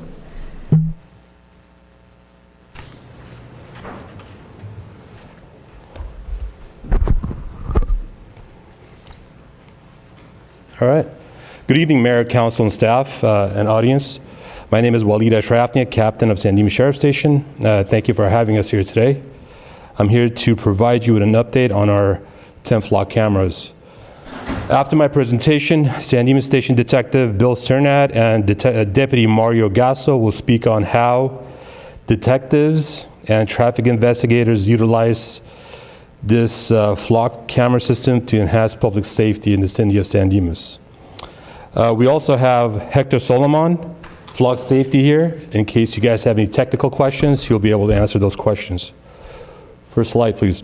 All right, so as we can see, the flock system was fully operational in the city of San Dimas on February 15, 2021. All current staff at San Dimas Station have received the training, and they know how to utilize the system.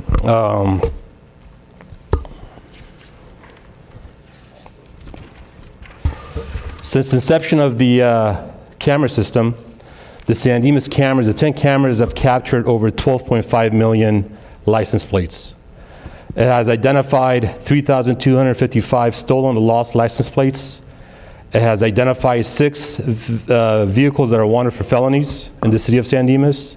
It has identified 120 stolen vehicles roaming around in the city of San Dimas.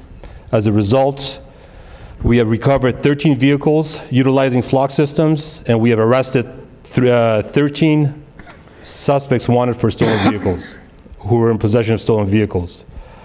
A total of 9 criminal cases have been solved utilizing flock camera systems, and there are numerous open investigations as I speak right now, utilizing info that we obtained from the flock camera.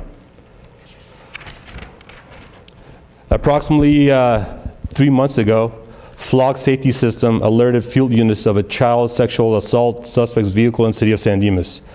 As deputies responded to the area to locate the vehicle, it was discovered that San Bernardino Sheriff's Department was in pursuit of the suspect vehicle. This was, they were coming down San Dimas Canyon from Foothill. The flock system immediately notified San Dimas Station personnel both in dispatch and also in patrol vehicles in real time as the vehicle passed flock cameras. In essence, if San Bernardino Sheriff's Department was not following the vehicle, San Dimas deputies would have the location of the sexual assault suspect vehicle within our city limits and taken that suspect into custody.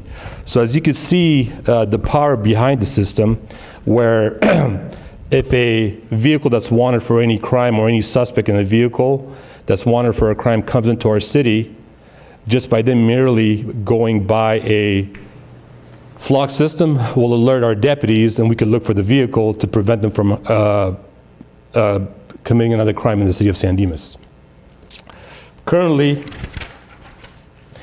the 10 flock cameras that we have, we share them with 42 other agencies locally and throughout LA County. Aside from that, we have some privately owned cameras in the city of San Dimas. They're owned by HOAs. The first one is via Rancho Villa Verde. They have three flock cameras that we have access to. And then Saddle Creek HOA has 2 cameras that we have access to, and El Belvantage has 1 camera that we have access to. So we share our 10 cameras with 42 different agencies. As a result, we get access to 800 cameras throughout LA County, Orange County, and San Bernardino County. So as you can see, it's a very powerful tool, because we could have somebody commits a crime here in San Dimas and we have the license plate or the description of the vehicle, we could put that in the system and see if any of those other 42 different cities could identify and help us identify the suspect vehicle, which will lead into an investigation.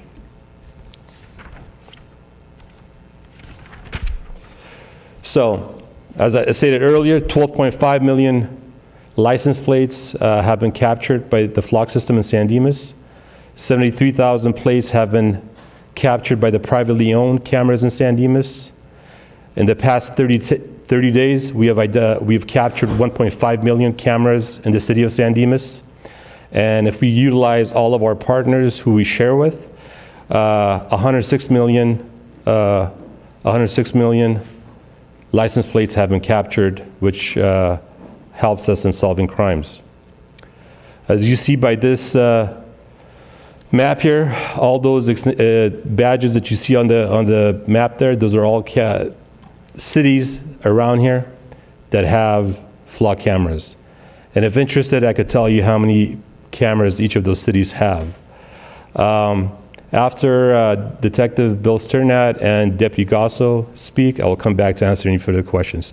Detective Bill Sternat, he will talk on how it's aided them in investigating crimes in San Dimas.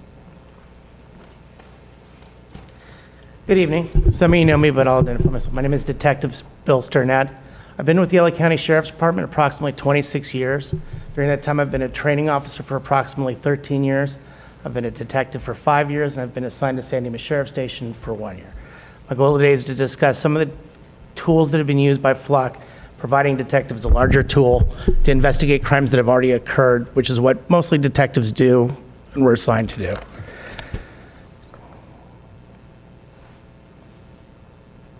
So in assigned case, detectives can often use Flock to help identify possible suspect vehicles, assist in locating known suspects, or assisting detectives in locating vehicles that might contain evidence.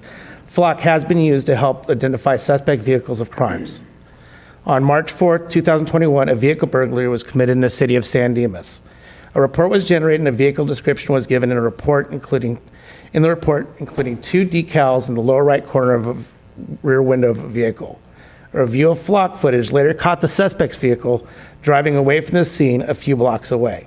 Based on the timeline, vehicle description, and proximity, a suspect was located based on the license plate captured by the flock system. Similar cases have been used to capture and detain and also investigate catalytic converter thefts inside the city.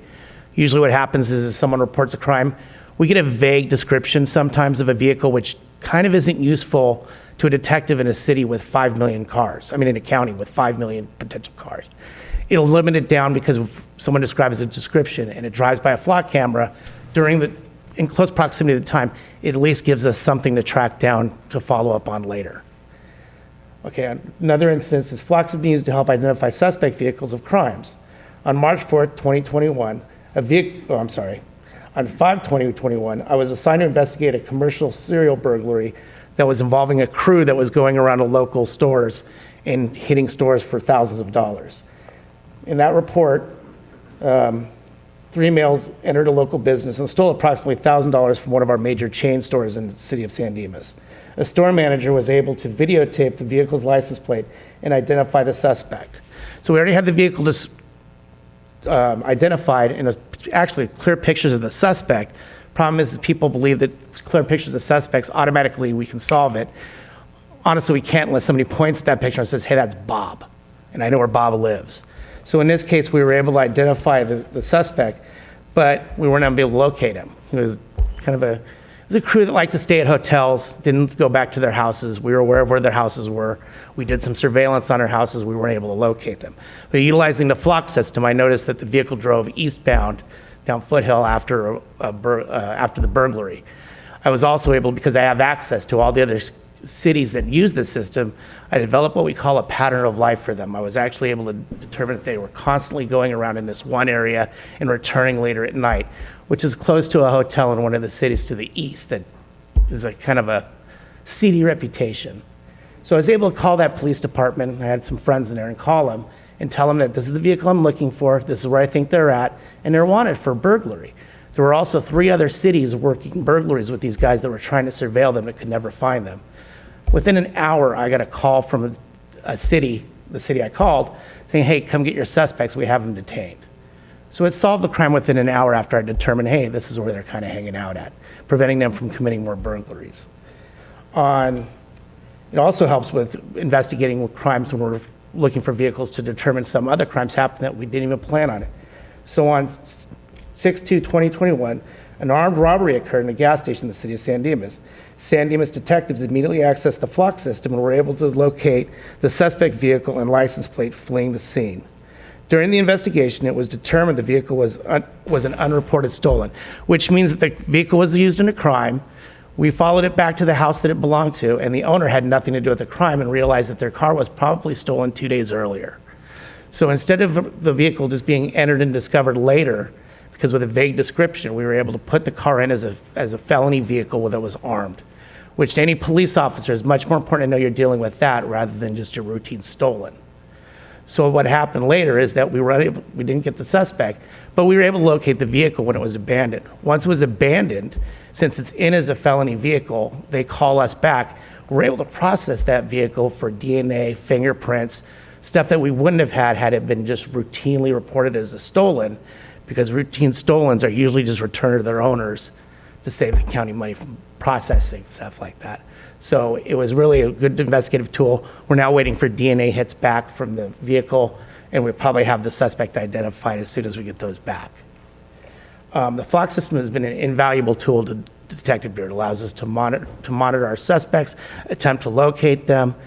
It takes reports that aren't really great, not a lot of workable for us to follow up on, and makes them very workable because we now have the car and the license plates seen leaving areas where we normally wouldn't have. So I'd like to thank you for this opportunity to explain to you how Flock has helped the Detective Bureau. I'm now going to introduce Traffic Investigator Deputy Mario Gasso, and he's going to continue the speech. Thank you.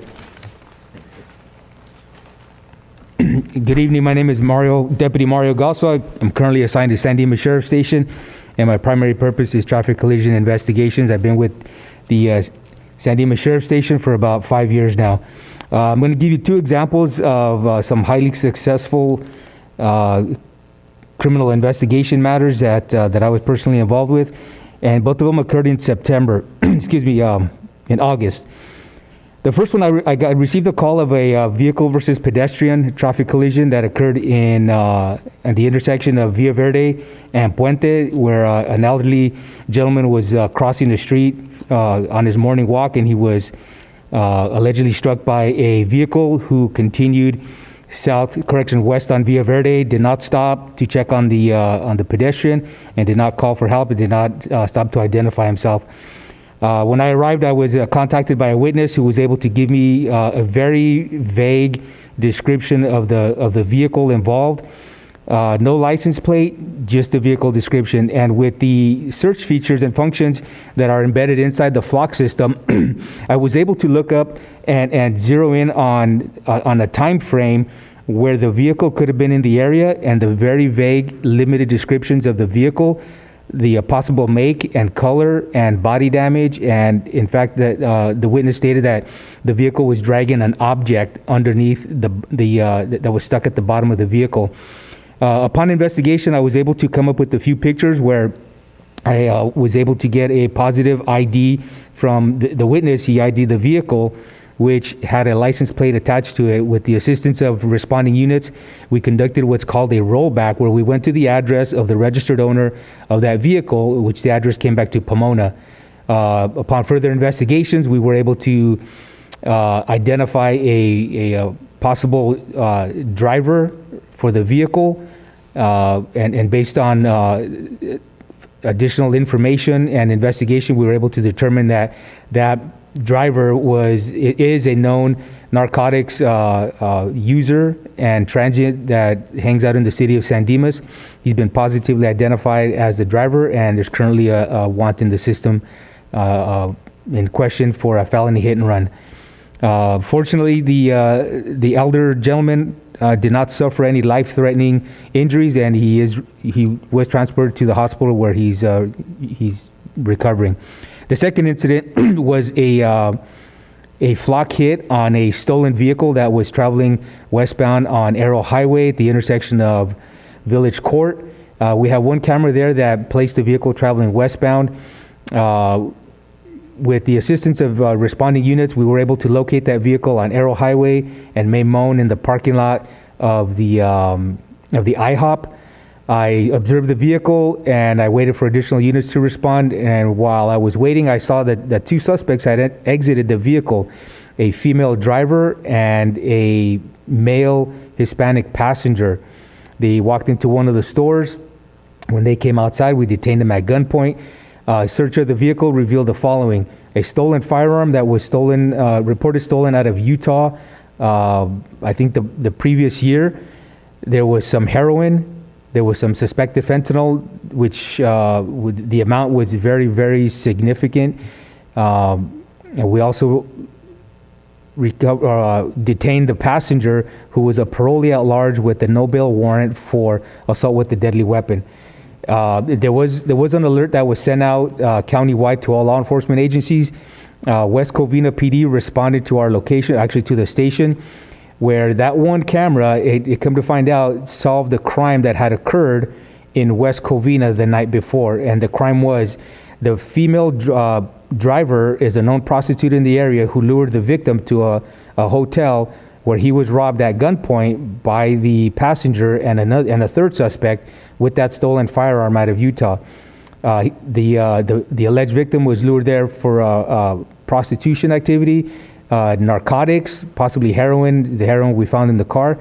There was a carjacking where his vehicle was stolen at gunpoint. We also recovered the stolen vehicle, the parolee at large, and we helped West Covina solve a major crime in the city of West Covina. And that's just a couple of examples. I wish I had more time. I am currently working on another hit and run that occurred here on Valley Center and Lone Hill, and that one is also currently in the early phases of the investigation. And that's just a few reasons that I believe that this flock system is very helpful. As you can see, entering very limited information can yield an enormous amount of information. Thank you for your time. Appreciate it.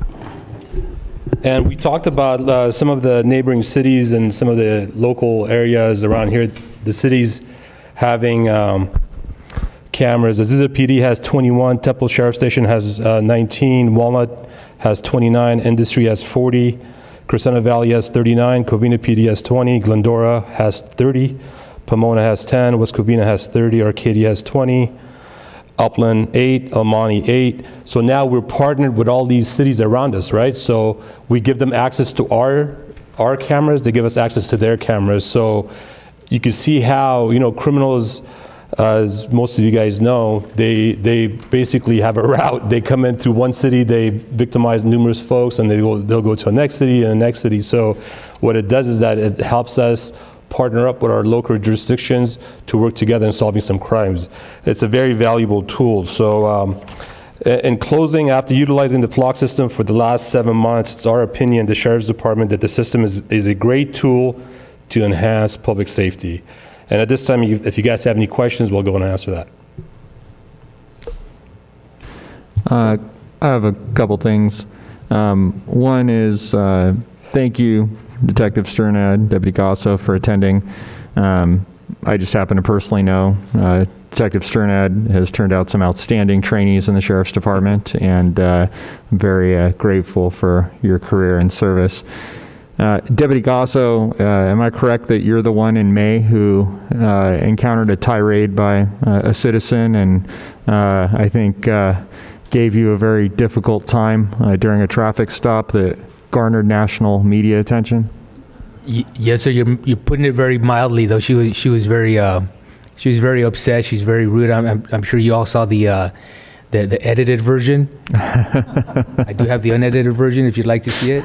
I'm good. But yeah, that is me, sir. And that's just some of the things that I not only go through, but anybody that's wore the uniform before me, that currently wears it, or that plans to wear it in the future. That's the kind of ugly things that we encounter as police officers on a traffic stop, approaching somebody's house. But in my incident, it just happened to have been captured on camera, and it happened to reveal a lot of the patients that not only I have, but a lot of my partners in law enforcement. If you wear the uniform anywhere throughout this planet, in any country, you've been exposed to something like that. And so I appreciate you sharing that. It's contemporary to the discussion because we're talking about cameras, and you have a body-worn camera on. And I just wanted to acknowledge and thank you for your professionalism and your conduct at a time when the communities were really up in shambles about a lot of different things going on in society. Your conduct and your professionalism, I think, exemplified the type of people that we are proud to have serving the community here. So thank you for what you did. Thank you for what you do. And thank you for representing San Dimas Sheriff Station in that way. Pleasure, sir. It's a pleasure serving the city. Thank you. I only have one comment about the cameras. As I remember, that was your own personal camera. You had not gotten issued by the Sheriff's Department yet. That is correct, Mayor. I did purchase that camera when I was on training. I spoke with my training officer at that time, and I've been running my own personal camera at that time simply because I wanted to go in the direction of traffic investigations, traffic collision investigations, conducting a number of traffic stops. And when Captain Ash was lieutenant, he got to know exactly the capabilities of the camera because I was, as a matter of the odds, I do have a lot of public contact conducting traffic stops, and there are a lot of false allegations that were brought against me, personal accusations and so forth. So at that time, Captain Ash, who was a lieutenant, he would just say, "Hey, Mario, let me see your camera." The lieutenants knew, the watch commanders know, the sergeants know. They all knew. It was like, "Hey, Mario's got it on camera." It just solves any disputes, eliminates any false allegations or even a waste of time of investigations. So on that personal matter, the camera speaks for itself. The camera doesn't lie. It's a two-dimensional eyewitness, but it does not lie. It tells it just the way that it is. But then you add that other perspective of the peace officer, what he was thinking. So that also comes into play. So the cameras that we use are very beneficial. That was my personal camera. Now this one that I have is department issued. So this is the Axon camera, and I believe they are compatible with the flock, and I believe my partner here will be able to talk about how the Axon camera can be compatible with the flock camera, which makes it like a super camera, like it's a crime fighting tool. I mean, I think better than anything I've ever encountered out here while I'm here. All right, well, thank you. And we want to thank you because you did have it on camera, but that now has forced the sheriff's department to put San Dimas at the top of, to get cameras. And so now I think most of our deputies have them, if I remember straight. And that, I don't know where we were on the list, but because of this national notoriety, it appears that we moved up quite a bit on the list. Yeah, San Dimas, just end of July, we got everybody through the training class, and everybody at San Dimas right now has the cameras. We just got 3 new sergeants in, and we just had them attend the camera training. So we're up to speed. So every deputy in the city has a camera, and it just goes with the sheriff's transparency model. I think it does. Like Deputy Gasso indicated, it's a powerful tool because it shows exactly what we're doing, and it shows exactly what the community is doing also. So it just ensures that we hold everybody accountable, and at the same time, it also mitigates any type of false accusations against our deputies. Thank you, Captain. Any other questions? Yeah, one thing I wanted to ask about is looking at the numbers for that 6-month period of time. That's basically 20 stolen vehicles a month. We're recovering 2, it looks like, out of the 20 if you break that down over the 6-month period of time, understanding that sometimes there's like 5 of them in a day and so forth. I remember when we had this discussion, we were looking at 10 cameras, and then we were going to wait to have a report back and then discuss if there was an opportunity or a necessity perhaps to expand the camera deployment. I understand there's 6 cameras that have been privately funded through HOAs, and they've funded them. Is expanding something that would benefit the city from your perspective? And do you feel that would that be more effective in assisting in the apprehension and recovery of the property and individuals? Definitely. As you could see, the reason I brought Bill and Mario here is that I wanted you guys, you could hear it from me, but if you hear it firsthand from our investigators, whether it be traffic or criminal investigations, you see how powerful it is. Because right now, like let's say, for example, one of the top complaints that we have in the city is obviously traffic enforcement, hit and runs, right? We could, if we get a vague description of a car, we'll probably have a good chance of solving the actual crime. And also what it does is that it allows us to ask questions like also like with the in Via Verde, right? We have mail thefts. Now, if somebody says somebody stole my mail between 2 and 3 o'clock in the morning, it was a 4-door sedan, right? With a sticker in the back of the car. We go to Flock and we'll look for a 4-door sedan between 2 and 3 o'clock. Voila, you have this license plate. So if you incorporate all the different camera systems that we have attached to private folks' homes, and then our own cameras and the Flock cameras, if they could be combined, it becomes a really, really powerful tool. And if you, like you spoke about it, the camera system so far has identified 120 vehicles, stolen vehicles, and we recover 13, right? It's almost about 10%. That's because we have 10 cameras throughout the city.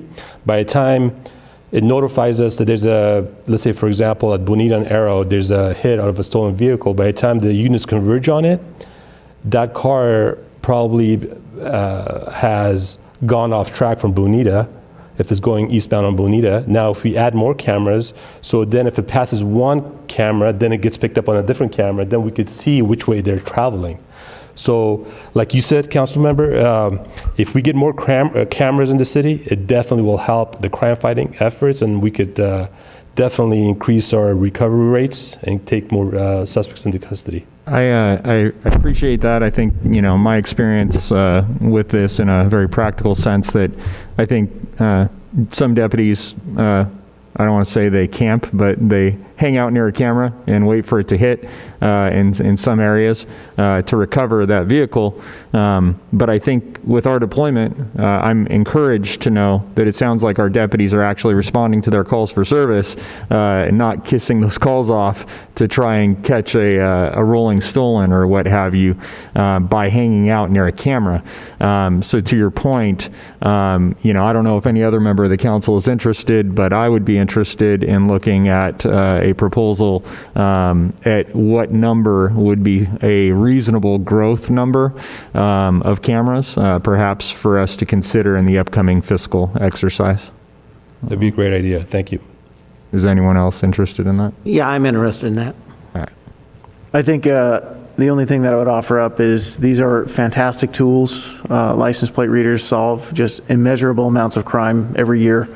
But as a caveat, it is not a replacement for our deputies. So, it is a great tool that they have in their toolbox, but it's a force multiplier, but it's not a replacement by any means. So you guys do an excellent job. I thank you for the presentation as well. Thank you. Thank you.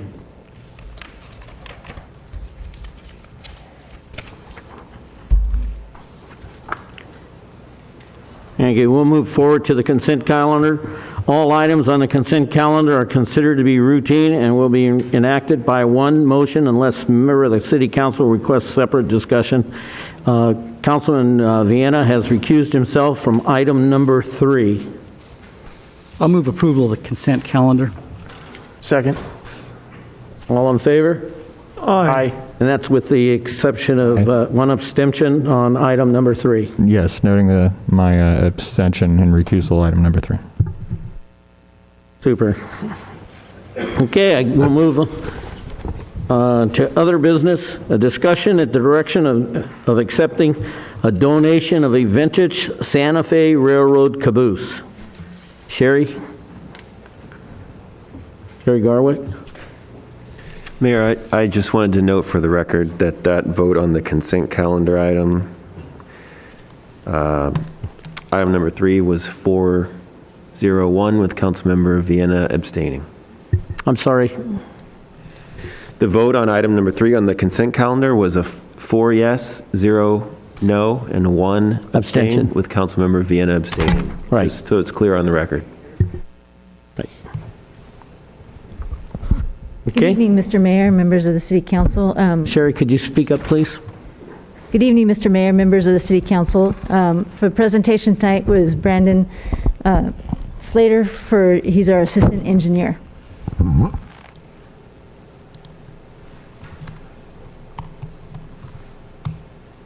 Before you tonight is a request for conceptual approval of a donation of the vintage Santa Fe Railroad caboose for potential display at Rhodes Park. City Council previously approved acceptance of the historic cantilever signal and its continued exploration for its potential display at Rhodes Park near the San Dimas Depot. Currently, staff is assisting to provide project coordination, review, and additional analysis on the proposed location for council's final approval at a later date. The historic cantilever signal would be placed on the west side of the historic track outside of the museum, centered on the track section, as pictured on the current slide. The restoration design would allow for the signal to cycle through the display just as it did to safely guide passengers back in the early 1900s. Now a local benefactor would like to donate a Santa Fe vintage caboose to the Pacific Railroad Society for display at the San Dimas station. The Santa Fe Railway caboose was originally built in 1930 by the American Car and Foundry of St. Charles, Missouri. The Santa Fe Railway then rebuilt the caboose in 1966.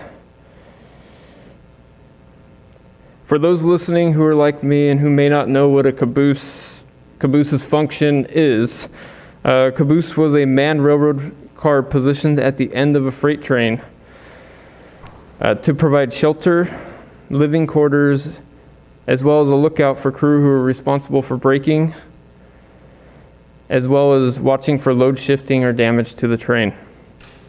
The Pacific Railroad Society considers the Santa Fe caboose as the most desired and historically appropriate for display at the San Dimas Depot to commemorate San Dimas' rich history with citrus freight. The caboose is believed to be in excellent rail-ready condition, currently located in the City of Commerce, and is shown on the top image. The image at the bottom of the screen shows a fully restored Santa Fe caboose, which was restored in 2016 and is currently displayed at the Lomita Railroad Museum.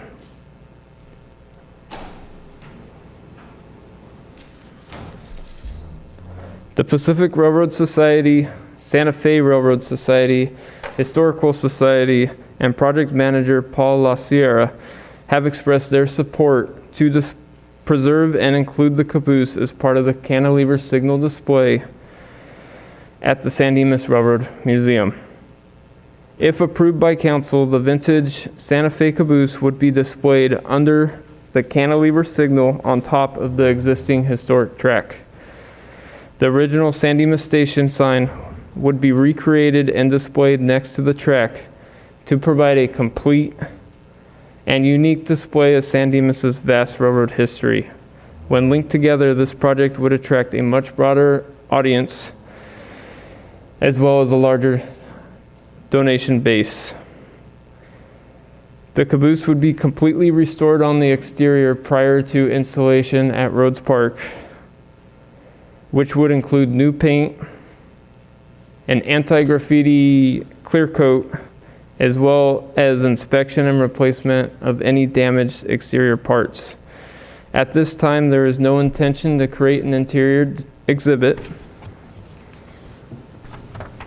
and this display would create a unique picture opportunity, as well as draw new visitors to the museum and to Rhodes Park. Concerns for the display would include potential graffiti and/or encourage potential overnight camping on the porch of the caboose. If approved, staff would work to determine preventive measures to address both concerns. No city funding would be required, as it is anticipated that volunteer labor, materials, and donations would pay for the cost of this project.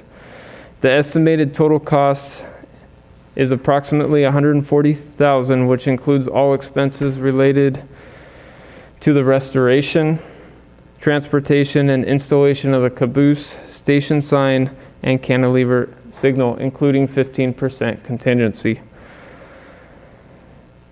The anticipated annual cost is $2,000 to $5,000 per year to maintain and operate the caboose and signal display. This annual maintenance cost is an estimated guess, which would include periodic painting of the caboose and cantilever signal, as well as checking and tightening all bolts, replacing signal light bulbs, and potential graffiti removal.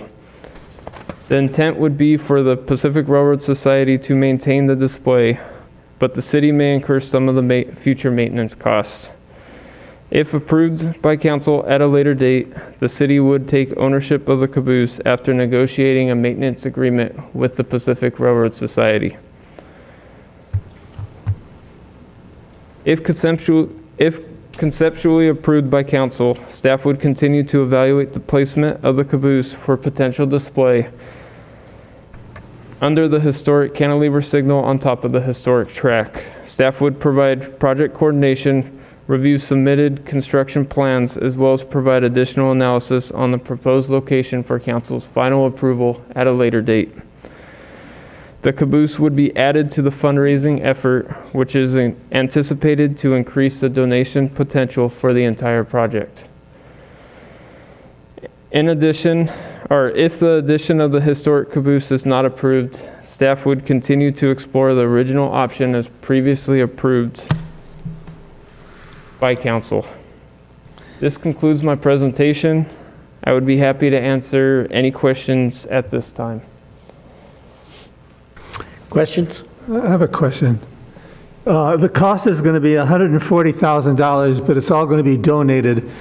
Who's in charge of raising this money? Is the Railroad Society or Historical Society or what? Paul La Sierra is kind of he's acting as a project manager for this project, so he'd be the primary he'd be the one in charge of the primary fundraising effort. He is working with the Historical Society, the Pacific Railroad Society, and Santa Fe Railroad Society closely to set up accounts which people could donate for the project.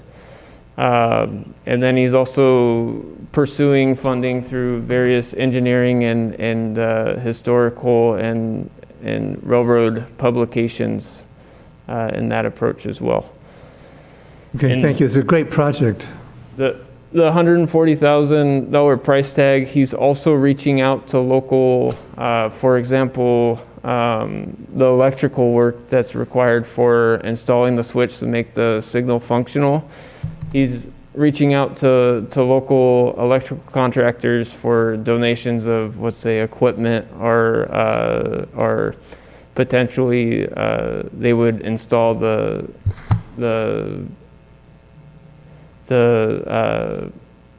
signal or do that work at a low cost or free or donate their time in that kind of avenue as well. Thank you. You know, I understand that we've reached out to Historical Society and the railroad people, but did we happen to run this by our Parks and Recreation Commission at all? No. All right, thank you. I think it's a great project. I'm supportive of the conceptual approval and wouldn't have a problem making that motion. I appreciate the community interest in this and the enthusiast interest in it, as well as the efforts of the people coordinating it. So I think it's a great addition. I think it's exciting, and it's something to put in front of the Great Wall of San Dimas. So I look forward to that. A nice mural behind it. I'm still on that too. I never thought never gave it a second thought about having a cantilever, and we went through that, and now we have a caboose. I'm wondering when the engine will come. But the reality is, when I'm looking at the photos of what's in the City of Commerce, and I'm looking what's in the City of Lomita, I believe it's going to be really nice, and that it is right by the Great Wall and the train station there.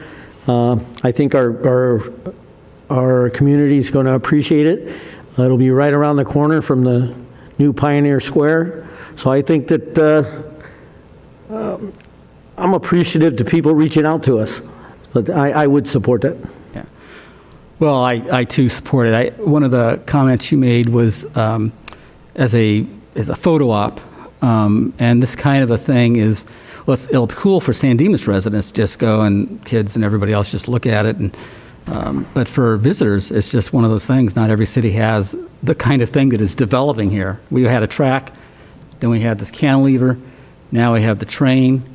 Like Ryan said, we'll put that mural in the back so it looks like it's coming from someplace.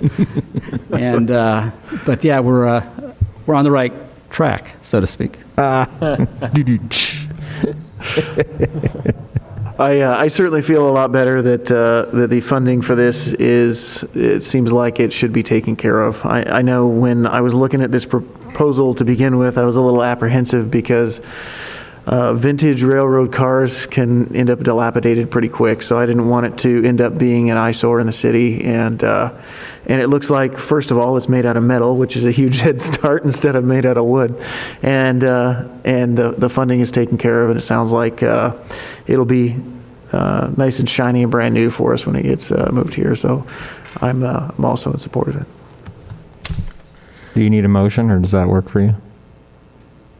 You need a motion? Is that? Well, I would move then that council approves the conceptual,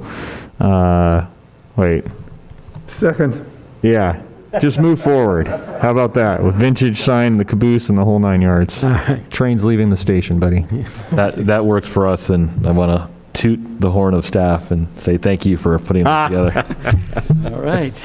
You know, I think it's actually going to be fun when this thing comes in and we have this thing, because it's going to have some kind of a boom and all that kind of stuff. I think people are, if we remember the old Levitt sign, you know, when we finally went to take that down, there were people sitting out there watching it, and I think you're going to find out you're going to get a good representation from the community the day that train finally hits town.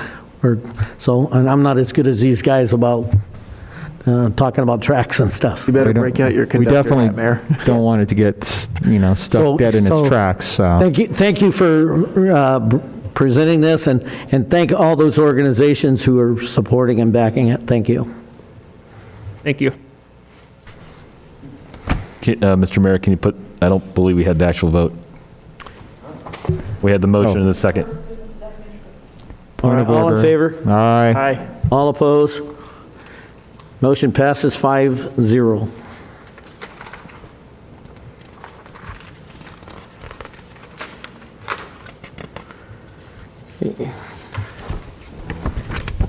Okay, the next item is a discussion on the staff's and Planning Commission's recommendation to include 140, 150 East Arrow Highway, 224, 268 East Arrow Highway, and 300 East Arrow Highway into the Regional Housing Need Assessment Site inventory for the 6th cycle housing element. Staff? And Mayor, I think that was not to include, correct? Not to include it. I'm sorry. That is correct. Yep. Thank you. I was wondering when Ken was going to get up here tonight. I was just sticking around for the caboose. You're right. For the jokes, I'm sure. Mayor and council members, we are here with some additional proposed sites for the 6th cycle housing element.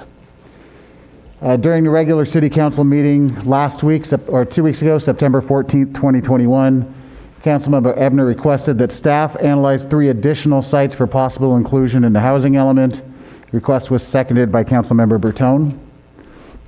So we were just really quickly going to run through the 3 sites. We were asked to give our pros and cons in each, and we provided a little bit of extra data on each one. The first additional proposed site was 140, 150 East Arrow Highway. It's a site of approximately 1.3 acres. It's industrial with office use.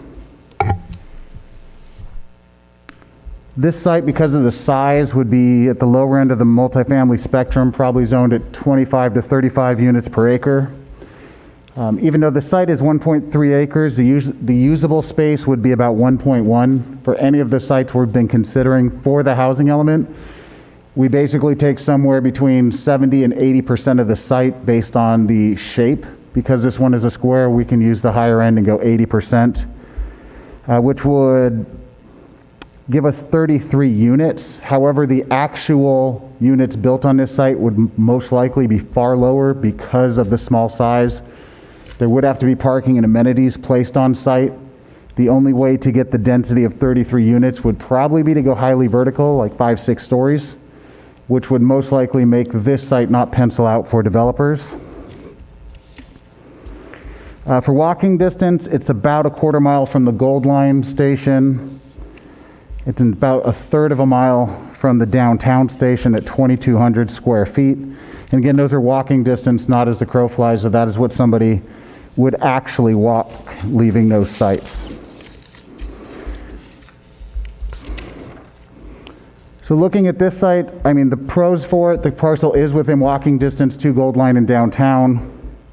Cons, the parcel is developed with a 20,600 square foot building and has a fairly high building to land ratio. The adjacent uses are all commercial or industrial nature, so any residential use would be incompatible with the surrounding uses and immediately surrounded by them. The small size of the parcel, again, means that the achievable density and unit count would be fairly low, and the property per SCAG is not underutilized.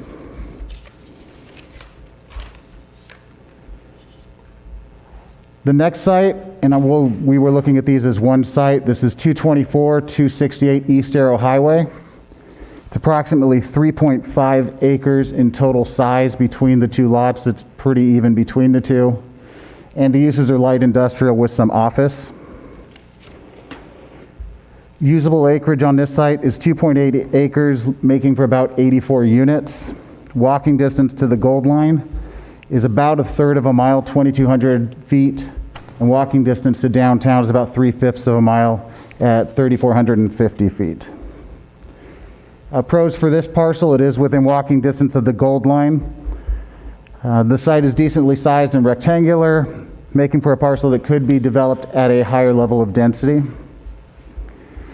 Cons, the two parcels are already developed with two 34,000 square foot buildings and have a high building to land ratio. The property is not underutilized. Buildings are both fairly new and upon inspection appear to be in good repair, and there are no apparent vacancies in either building. Site 3 is across the street. This is 300 East Arrow Highway. It is mostly warehouse and cold storage with some office space in the front half of the building. It's a large parcel, 8.26 acres. Usable space on the site would be about 6.6 acres, which this would support a higher density of probably 35 to 45 units per acre, which would make for about 264 units. Walking distance is a third of a mile, 2,300 square feet to the Gold Line, and 3,500 feet to downtown. Pros for this site, it is a large site which would be able to handle a high number of units at a high density. And it is also within walking distance of the Gold Line. Cons, the parcel is developed with an approximately 154,000 square foot building and has a fairly high building to land ratio. The property is not underutilized, and the building appears to be in decent shape with no obvious maintenance issues. So at this time, staff recommends that the City Council receive and file this staff report, and I and Director of Community Development Henry No are here to answer any questions. When we look at, just to let you know, we were provided with questions by Councilmember Ebner prior to this meeting. all right, but we'll get to that. When we look at that third parcel, okay, how many units would you say? And then also, how many floors were we talking? Well, and everything we're talking about is theoretical. We're using the same methodology we use to determine units that were in the actual draft housing element. So by that, we'd get about 260, we could have the possibility of getting up to about 264 units on this site. But to get that density, we'd be looking at 3-4 stories. 3 or 4 stories. Okay, thank you. So if I'm just trying to imagine in my mind, over on Route 66 in Glendora, they have a large condominium complex that actually looks humongous. It's like sidewalk away from right there. Okay, and that just seems, is that what I'm looking at, or could be perspective of what it would be?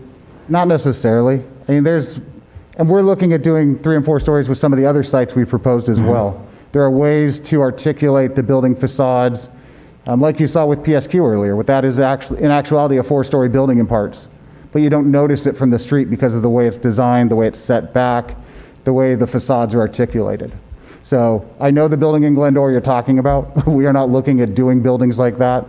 That's why we're doing the objective design standards, so that we have something that will prevent that in the city. Okay, but if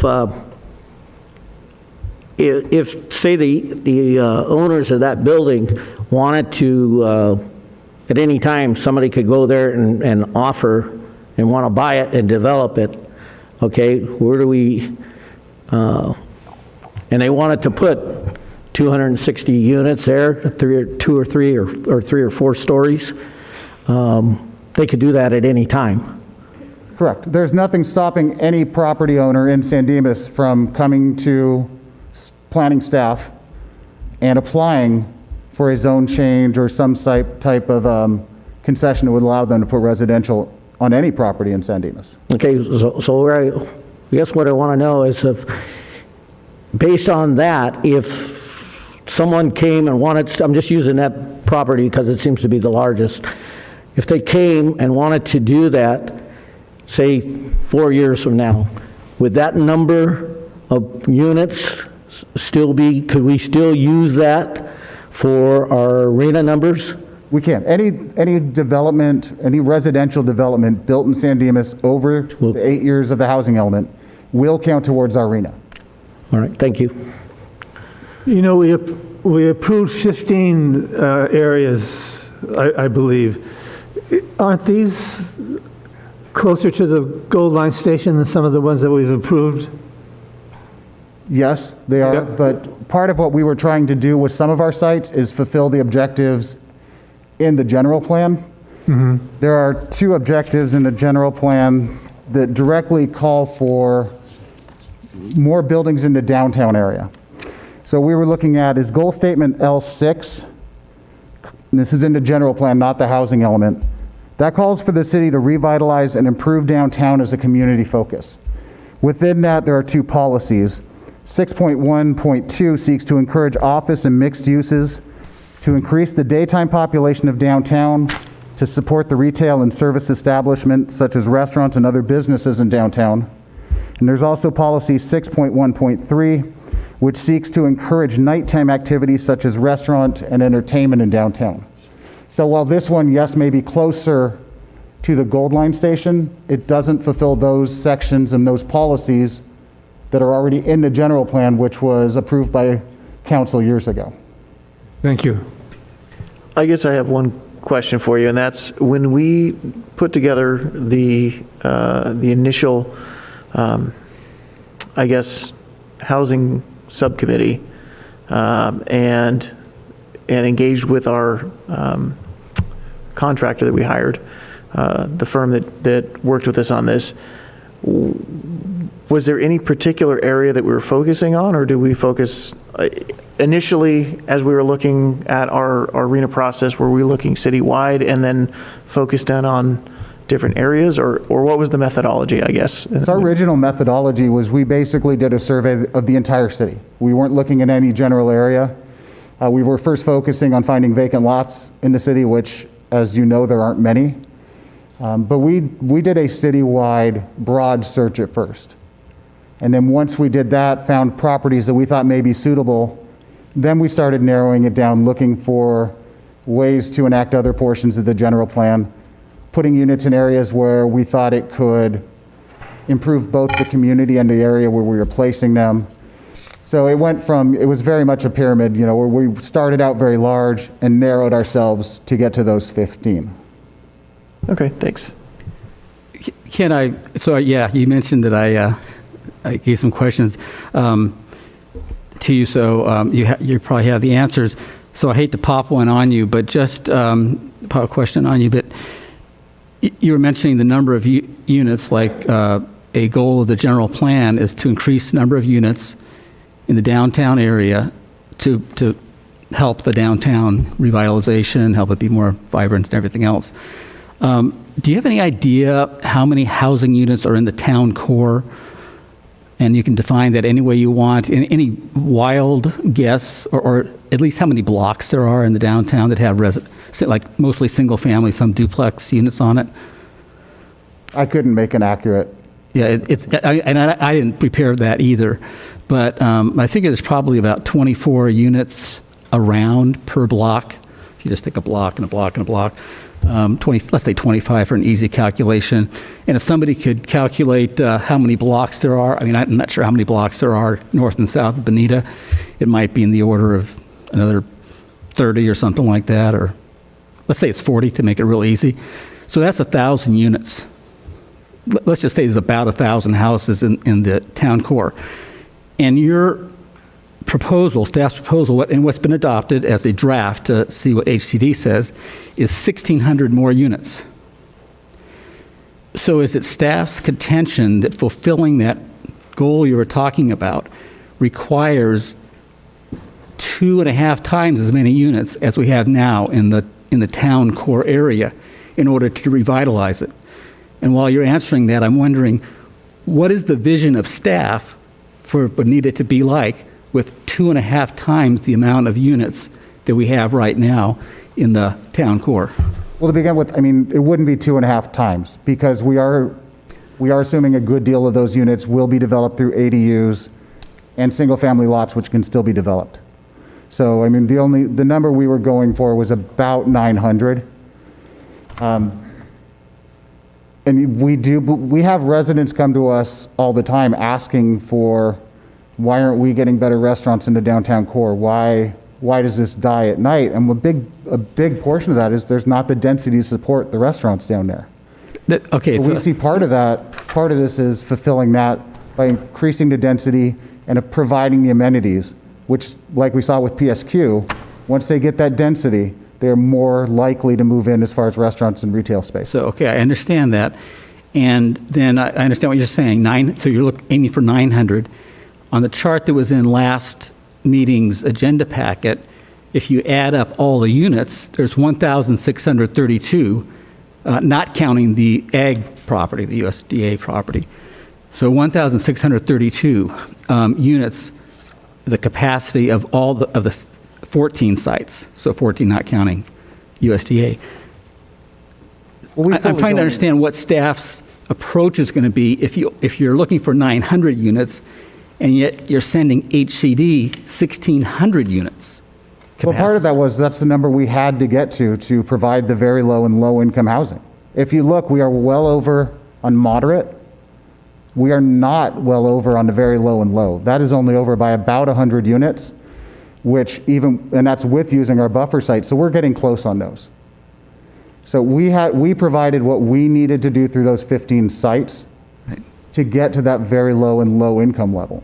So you're saying we do need those 1,600 to get to that number? We need every site we've used. It's not we weren't shooting for a number. What we were trying to do is get to our arena number in what we thought was the most efficient way and identifying properties that would pass HCD scrutiny, because they are going to be scrutinizing properties at a level that cities haven't seen before. All right. Can I just ask one question? Yeah, sure. Okay. So we're looking at these 1,500, okay, and if the powers to be came back and said property A is not acceptable, can we then add property Z?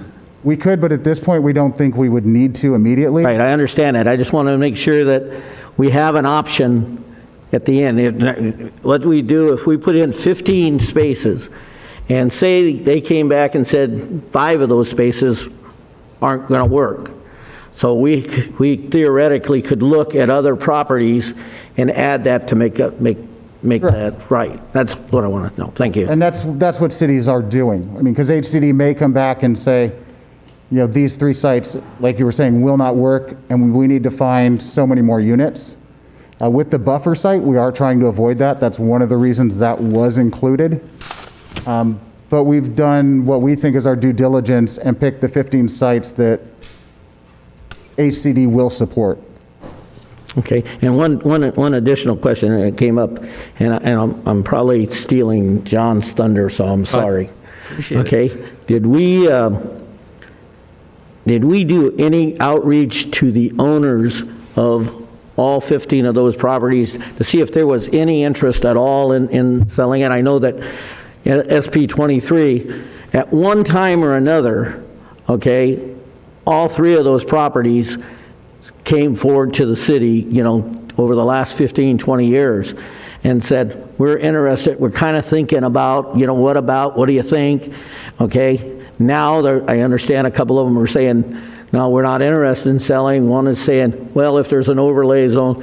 What I guess I'm asking, did we reach out to all of those properties and ask them that they ever had any inclination they might be interested in selling? We reached out to more than those 15 properties. As part of the initial kind of net we threw, we reached out to approximately 35, not property owners, but sites, because some of those sites were composed of multiple properties. I think our initial list we reached out to was about 140 property owners. So yes, we have reached out to all 15 that we've included, and we reached out to an additional 15 or 20 which we decided not to go forward with. Okay, thank you. And John, Just let me ask one more question. When you indicate these properties, do you change the zoning and the general plan before, or do you wait until someone comes and say we want to develop it? We have 3 years after council certifies the housing element to rezone the properties. You have 3 years. So in that 3-year period, we must rezone all 15 of the properties that we have put forth to HCD. Okay, thank you. And the beauty about the housing element, regardless of the properties that are chosen, say the 15 that are chosen now, say we don't add any more, the beauty is that, and the intent, the whole purpose of this whole deal that the state makes us do, is to make those properties, let's call it ripe for development. So whatever, let's say, take the bowling alley property. And so it's just sitting there, it's got this overlay zone on it saying you can do X number of units, and we'll figure that out, but we'll make that zone change within 3 years. And then a person who's interested, it could be the landowner, him or herself, but it could be somebody else who reaches out to that landowner. I was up in Sacramento just this past week with Chris at the Cal Cities conference and was talking to one land developer who does this kind of thing. And they were telling me that what they do is they look at the city's housing element and they'll see the different, they'll see it right now before we even zone it. All the sites that have been chosen in the housing element once we adopt it. So they're waiting, they're like ready to pounce. And they will reach out to the owners and say, hey, did you know you could do this kind of housing on your property? So to answer Emmett's question about that particular site, if it's included in the housing element, it's ripe. And the owner of that warehouse building could say, I don't want to do warehouse anymore. Somebody's come and offered me a gazillion dollars, and they're going to build 200 and some odd units. And so it's ready to be developed. The city has done what the state has made us do on that particular site, if it were included, and gotten it ready so the developer doesn't have to start the whole process at that point. And that makes it easier and more, just easier for the developer to proceed. If I can say one thing towards that, it does make it easier for developer because we have to rezone any of the sites in our housing element to allow multifamily property or multifamily residential at whatever density we choose. It has to be allowed by right. But what we do lose is a lot of power over the developers. Somebody can still come on any of these sites that we're not identifying and propose multifamily housing, but it gives us with a lot more cards as a city because we can demand exactions, we can demand concessions. We can say, you know what, we don't like the design of your building. We're not going to even move forward with the rezoning unless you maybe do A, B, and C. So we have to identify a number of sites to meet our RENA. But beyond that, we can still you can still rezone sites, but we keep a lot more power as a city because we don't have to allow it by right at that point. Now, what's interesting about what Ken just said is that we are deciding to give up that power that you just talked about with the 15 sites that have been included. All those downtown sites, we're giving up the power you talked about. What I'm saying is that there may be other sites, like these three, where we would rather give up the power there than in our downtown corridor. Now, if I could start at kind of the beginning, because I was just wanted to say that this particular meeting and this particular topic tonight is all I'm asking for is a reconsideration. And that's a technical term for how we would go about modifying the draft that we're planning to send to HCD and adding another site or two or three. We wouldn't be doing that tonight. One of the members who voted in favor of the draft and to send it to HCD would have to ask for reconsideration, and if that received a majority, then we would have another meeting to discuss whether we would actually do it or not. So I have a bunch of questions and don't want to draw it out, but if at any time anybody wants to think that maybe we should reconsider, then that's fine with me. Just wanted to add that. That's mainly what I'm asking for at this meeting, a reconsideration. So Ken, just and thank you, you answered some of the questions that I had posed to you already, so I appreciate that. In the analysis that staff and the consultant did prior to the Planning Commission meeting, up to that point, all the analysis was done. The staff says that some industrial sites were analyzed. And were any of these three sites analyzed up to the Planning Commission meeting? These three sites were on the website so that the Planning Commission and anybody who looked at our link of sites would have seen them. So the Planning Commission, if they went through the sites, were aware of them. We did not do an analysis for Planning Commission. That's fine. So didn't really do analysis. You did a presentation to the Planning Commission, and the report states that the Planning Commission did not want to include any additional sites. Were any of these three sites presented to the Planning Commission, and if so, what did they say?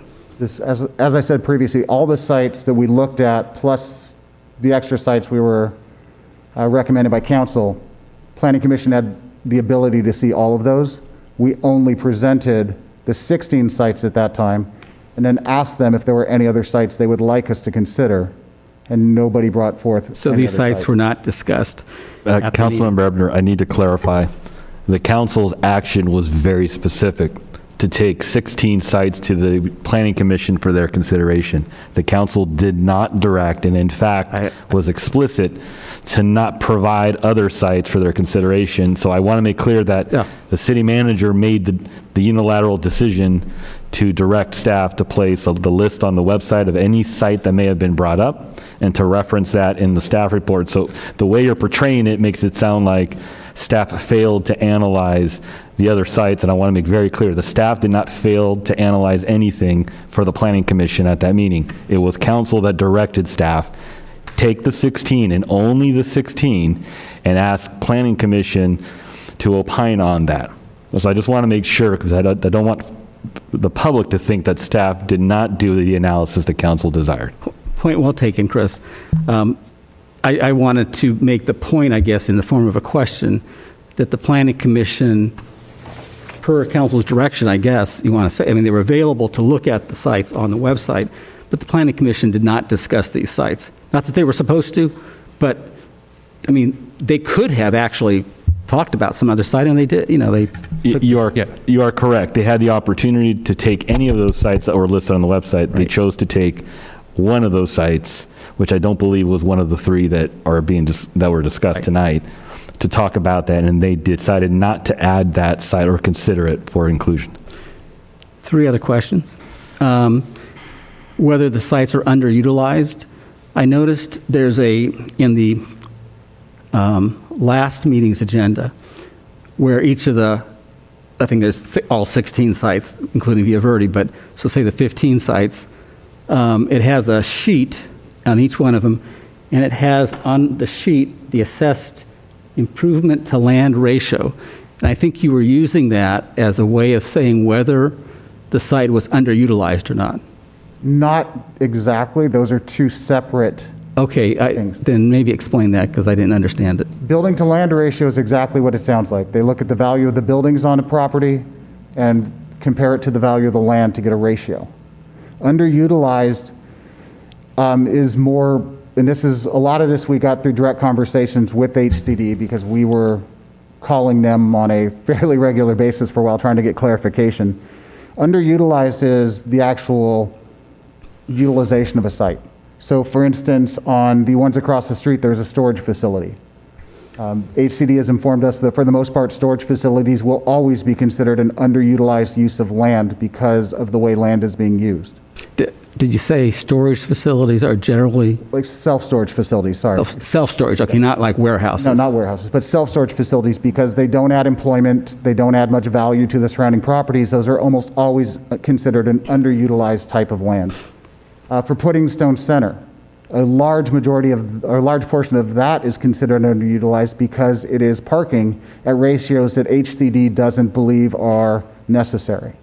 So because they consider that overparked, we can consider some of those properties underutilized because the building takes up such a small portion in comparison to the lot. For other ones like the bowling alley, we considered that entire parcel underutilized because a third of it is vacant. So it doesn't necessarily mean that we consider the bowling alley underutilized, but when we're looking at it holistically as an entire site, that one becomes underutilized. So they're two separate metrics we were looking at. I understand, and thanks for that clarification because that does explain about the underutilized part of it.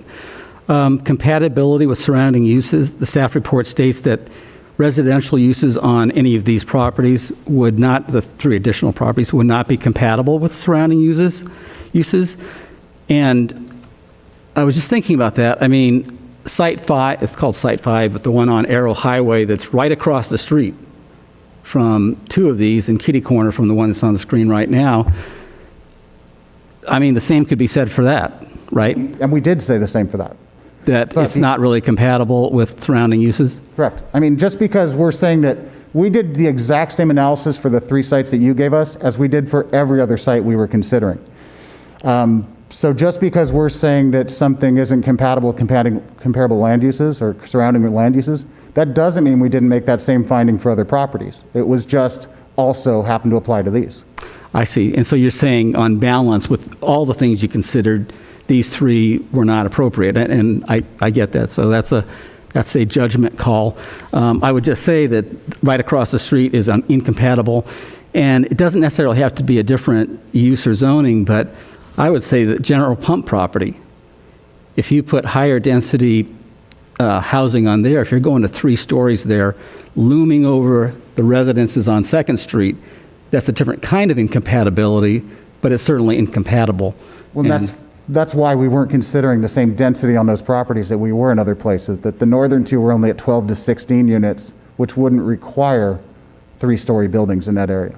Last question. Last meeting, you, I think, explained the no net loss rule really well, and in the staff report, you explained it a little bit differently.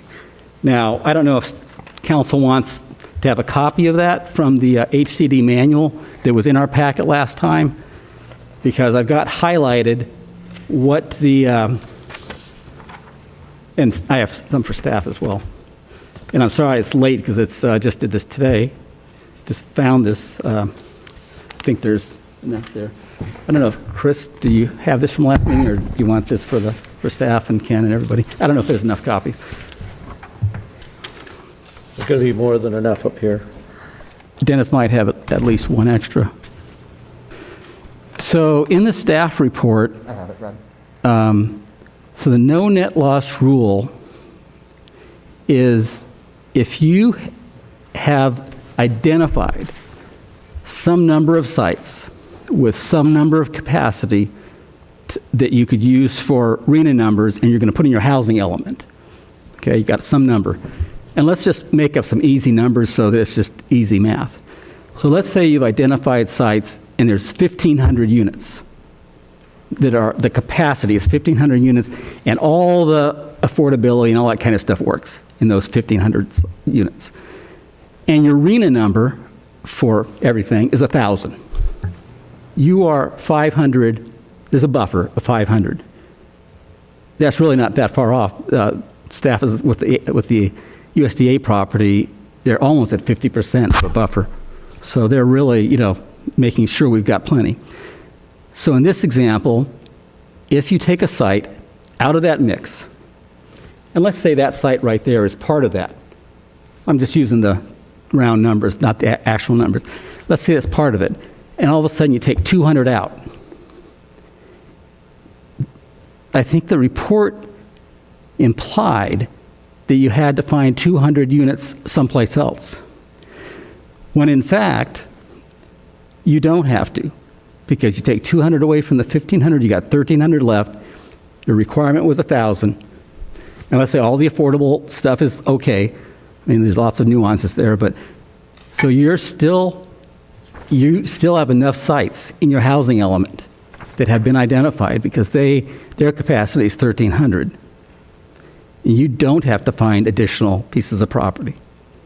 I would need clarification on one point you're making. When you say remove, do you mean remove, rezone, or build at lower than, you know what I'm talking about. No, I want to make sure because there's two separate things we're talking about here. One of them is building at a lower capacity. And you're right, the no net loss would, as long as we still have enough units, no net loss doesn't come into play. But if we are removing it from play totally, let's say either failing to rezone it or rezoning it as commercial, that could still trigger recertification of the housing element, because when we do the housing element, it is basically a compact with HCD. We are telling them we are rezoning these sites, and they are certifying it based on the sites we're giving them. So that if we all of a sudden take out a site, fail to rezone it, decide that we should rezone it as commercial instead of residential, that is removing a site entirely and could require recertification, not due to no net loss necessarily, but because we are no longer meeting the terms of the compact we are agreeing to with HCD. It doesn't say that, and there may be more details. What it says, let's see here. I'm not going to read all the highlighted, but as jurisdiction so about 5 lines down at the end it starts, as jurisdictions make decisions regarding zoning and land use or development occurs, jurisdictions must assess their ability to accommodate new housing in each income category, and of course all the numbers, on the remaining sites in their housing element site inventories. In their remaining sites, that implies that you're taking out a site because there are remaining sites left.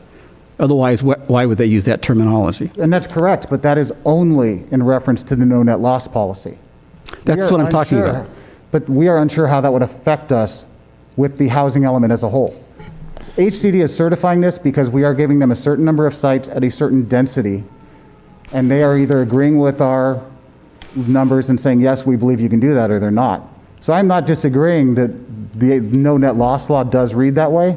We are unclear on how it would affect the housing element to remove a site, not due to no net loss, but due to the fact that that is a compact we are signing with HCD.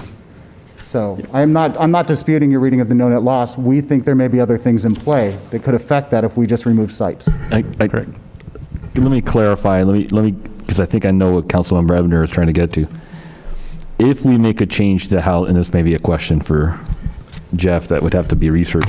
If we made a change to the housing element, whatever, any change to remove a property, add properties, do we have to recertify the housing element with HCD?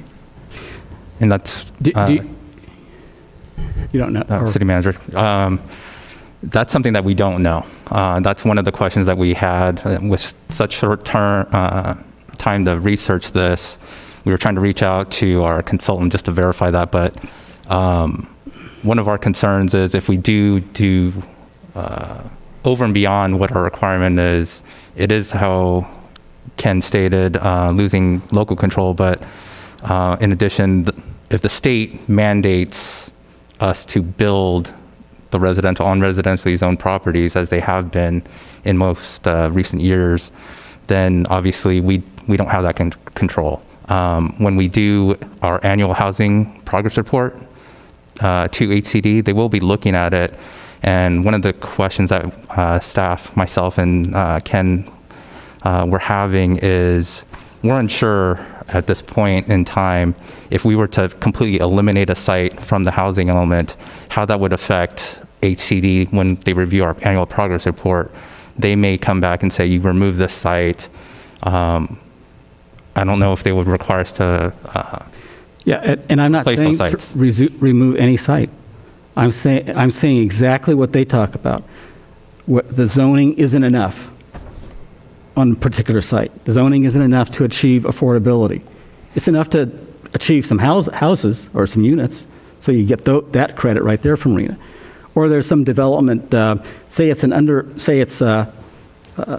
LA Signal, and they've talked about wanting to improve their property.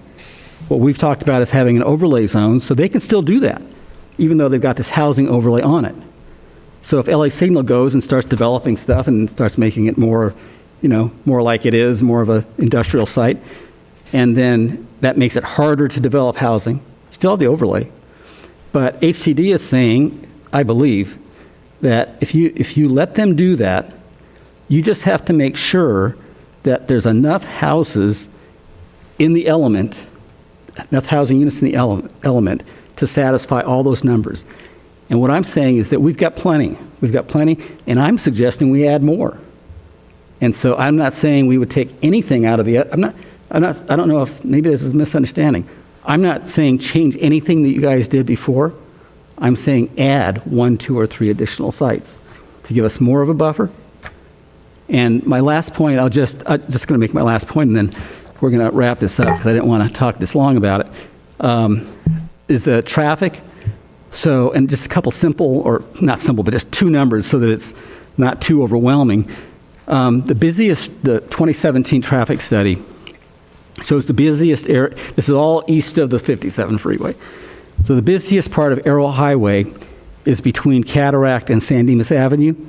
And in round numbers, there's 30,000 daily trips.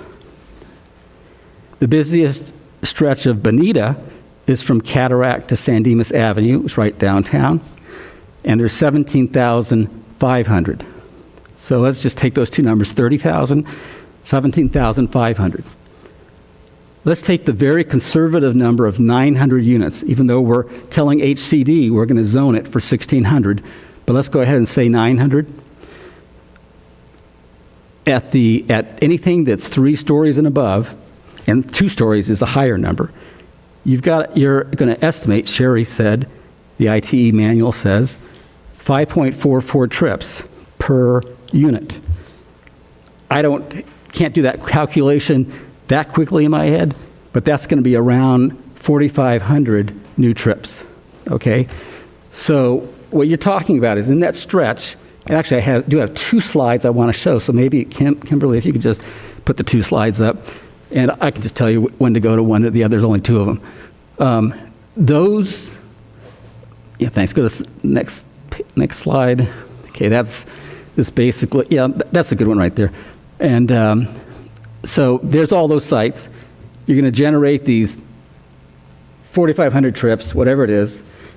That's 4,500 trips are going to be added to these stretches that we're talking about, and that's a large increase to the 30,000 and 17,500 that I said before. And I asked my fellow council members this question. You see the blue sites at the bottom, and go ahead, Kimberly, go to the next slide and the last slide. Wouldn't it be a good idea to build some of the units on Arrow Highway where those blue spaces are, the ones we're talking about, in order to spread the impacts of our 1,248 RENA number units away from Bonita and onto Arrow Highway? I personally don't think I do not think we need to go from 17,500 trips through downtown San Dimas up to 22,000 in order to revitalize that part of downtown. I just don't think it's going to be the case. And so what the whole point here is to ask for, and I had to lay out the whole argument, so the next, if we do reconsider it, then the next discussion would be a lot shorter. But I'm asking for reconsideration so we can say, would it be a good idea to add one or more of those blue sites to the draft that we send to HCD? And I would ask somebody, if we got the reconsideration, we could do a next meeting and meet the deadline just as easy as, because the deadline's October 15th. John, why don't you make a motion? I can't make a motion. One of the people who voted in favor of so reconsideration can only be done by one of those in the majority at the last vote. The reason I gave this long thought process or all these questions and all these ideas was to give some food for thought to Ryan, Eric, and Emmett that maybe we should reconsider and add 1, 2, or 3 of these additional sites. And by the way, you see the Gold Line station there, little stars downtown. Ken, you may have had downtown over a little bit, the intersection of Bonita and San Dimas. That's probably fairly close to where I was. Fairly close. So, and you can see from that little star right there of downtown, the Gold Line station, how close these 3 sites are compared to the other ones. I mean, the other ones are close too. And you see Pioneer Square is over there. It's the first red one on the left where Bonita is. So you are suggesting these 3 sites would just be in addition to the 15? That is exactly what I'm... But wouldn't that make traffic worse at that point? Correct. No, because... Okay. We've got to do 1,248 units. 350 are ADUs. That's where you come up with your 900 number. We need to do 900 in this area. If we get to 900 with 4 of the sites, I'm not saying that's what we should do, we're done. Right? We could be, yes. Yes. But okay. at the same time, we have to rezone all these properties at the levels we suggest to HCD. So if we rezone more, we could have 12 developers come in at the same time and develop all those, which would put us well over. Let me... Can I ask just one question? And I could go back and forth, but I'm not going to, so I'll What is the likelihood that all of the proposed sites will all be developed by the end of the RENA cycle? Even if we go, based on the numbers now, if we go by the past housing elements, fairly low. Based on the fact that we're getting the Gold Line and the California is really pushing for housing, it's still probably moderate. We are only, in internal discussions, we are betting that somewhere between 6 and 7 may get developed in the next 8 years. Okay. And then what happens at that point? Well, then we would redo the housing element. I have some new numbers, and then, so I believe that putting some housing on Arrow Highway would make it either unnecessary to get as much housing on the other sites as you are putting in your capacity, which, as I've said a few times, is 1,600 plus the capacity of all those sites, not counting the USDA site.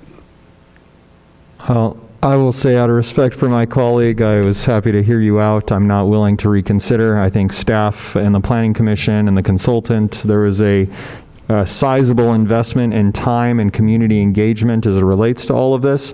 As I said previously, I don't think these sites are consistent with the notion of where we're trying to go. And to Ken's point, I think, while I understand what you're getting at, it's not necessary. It's in addition to, and we've already achieved the objective. The city, the council, the planning commission, the consultant, so as far as I'm concerned, the inquest is over. I think staff and everyone did a great job, not guilty. And, I don't think there was I don't think anybody intentionally did not do what they needed to do. In fact, talking with Henry, talking with staff through this and seeing what's happened, I think staff and everyone spent a lot of time going through all of these sites to get where we got. And the idea, with respect to councils of past, we've been trying to reinvigorate downtown for a long time. And here we are today, and we're making progress with PSQ. Here we are today, looking at, with a new staff, a new manager, ways to be able to meaningfully invigorate that downtown, revitalize it. And we have an exciting project, like we heard tonight, that the community's excited about. Mass transportation, whether you support it or not, the bottom line is it looks like it's going to be there. The train's left that station. So we need to be aligning ourselves with the future of saying, how do we do this to deliver the things that people want? And while I understand the traffic count and the throughput, I'm not saying that those sites may not be suitable in a future housing element, because they may be, because Grove Station and Johnston Station have developed southwardly, and there may be opportunity in the future where you see that expand. But I just don't think that's in this sixth cycle of the housing element. And to the point of control, what we do know is that the homeowners along the Metrolink corridor have all complained about the trains, the noise, the vibrations. So the idea of putting high-density housing in an area where we already know that the quality of life of citizens, they have concerns regarding that, and we're looking at a dual-track expansion of the Metrolink line in that area, just doesn't seem prudent. So for those reasons, I appreciate your effort on this, but I'm inclined to just simply accept the staff's report and your report and file it. Yeah, knowing that staff went through that rigorous process, and thank you for clarifying that the whole city was considered to one degree or another. It may not have filtered all the way down to the committee, but the point being is the whole city was considered. That was my main concern. Did we completely block out one portion of town on purpose? No, it doesn't look like we did. Sounds like there's a strategy to this, particularly the sites that are designated on the western portion of the city are right near freeway on and off ramps. And I think counting those as trips through downtown would be short-sighted, because I don't know that they're going to be just routinely taking trips through downtown to take a drive through town. They're going to get on the freeway and they're going to go to work. So I think we did a lot of work on this, and I accept the work, and I trust staff and the planning that they've put into this. So I'm pretty satisfied with where we're at. And but I certainly do appreciate your outlook on it. I see where you're coming from, but I think we're talking a lot in hard numbers when the history has shown us that we're just not developing those hard numbers. Well, thanks for bearing with me for the longer than I expected topic. So I appreciate that from my council members. And I know that Emmett hasn't spoken yet, but I just wanted to say that in response to what Ryan had said. Much of my thinking is the same that Ryan and Eric said. I was asked to go look at these three properties. I did take some time over the weekend and went there and looked at them.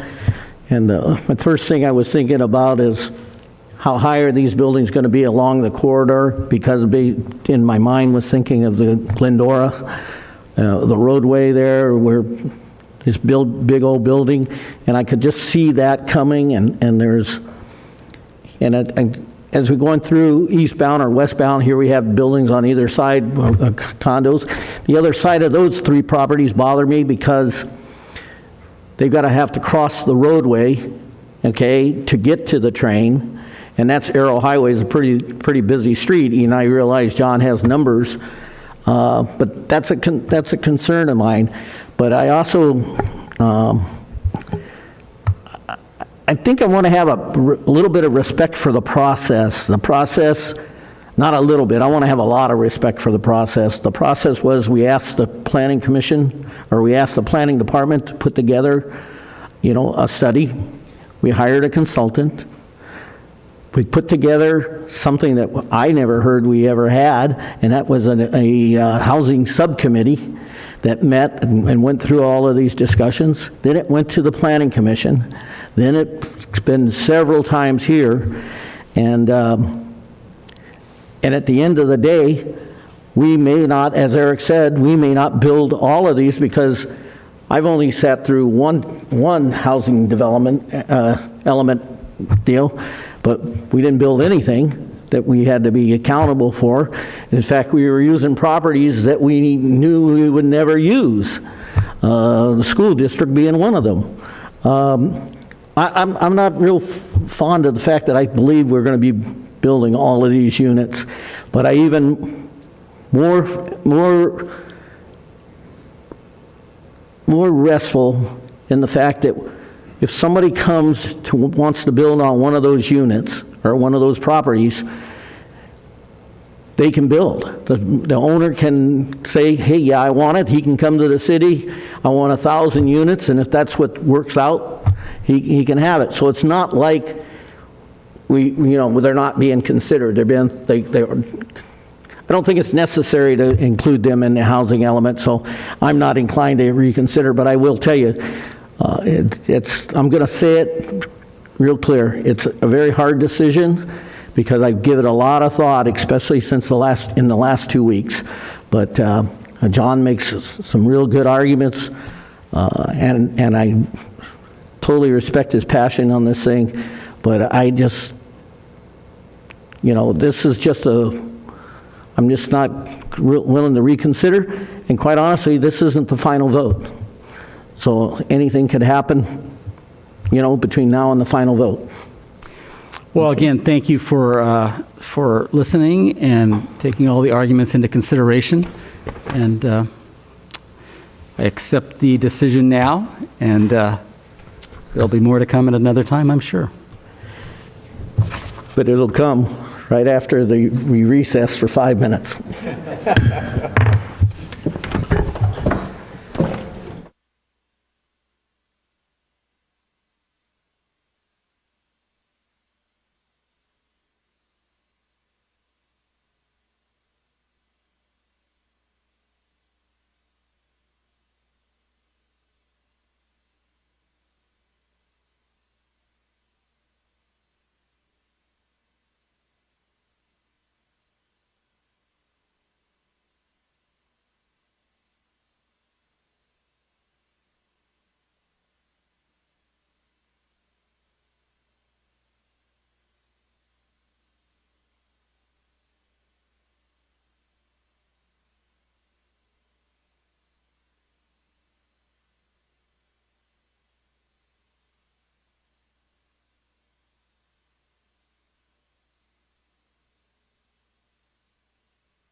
page 50. 50.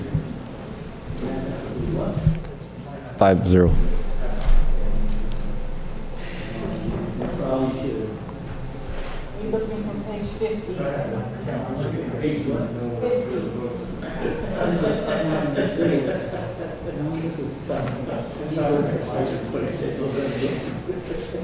Oh. Okay. And bring this meeting back again.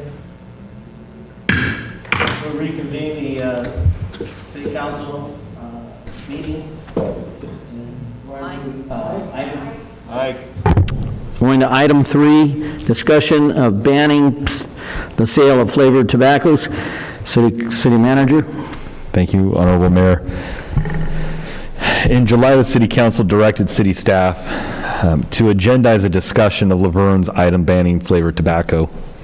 We brought that forth to the council at the second meeting in August, and at that meeting, the council directed city staff to quickly move to the Public Safety Commission and request their consideration of whether we should ban flavored tobacco sales within the city of San Dimas. We discussed it at the Public Safety Commission, and then we also discussed it at the Quality of Life Task Force to determine whether there was value in proposing and recommending that ban to the City Council.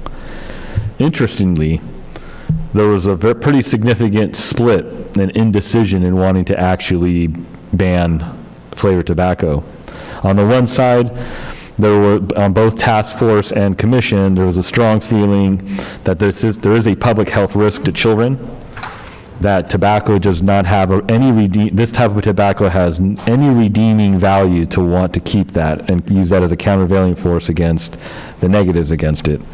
And that there's a state initiative already in the ballot for November 8th, 2022 that would determine whether we want to ban or not ban flavored tobacco sales in the state of California, and that question would be answered at that point in time. And if at that point in time the initiative process indicates we do not want to place a ban, that the city can then consider placing the ban themselves at that point in time instead of doing it right now. On the negative side of implementing the ban, there was a belief that cities should not constrain business with these type of regulations, that the school district itself has not indicated that there is a problem with flavored tobacco availability in our city impacting the schools. I believe in the last staff report we mentioned on the San Dimas side of the Benita Unified School District, there were only 30 cases involving tobacco, and that they did not, that it didn't indicate there was a problem that needed to be in search of a solution, although the school district did mention that they don't see a downside implementing a ban on flavored tobacco. And also, just like the con side is the statewide initiative will decide one way or another whether we should place a ban.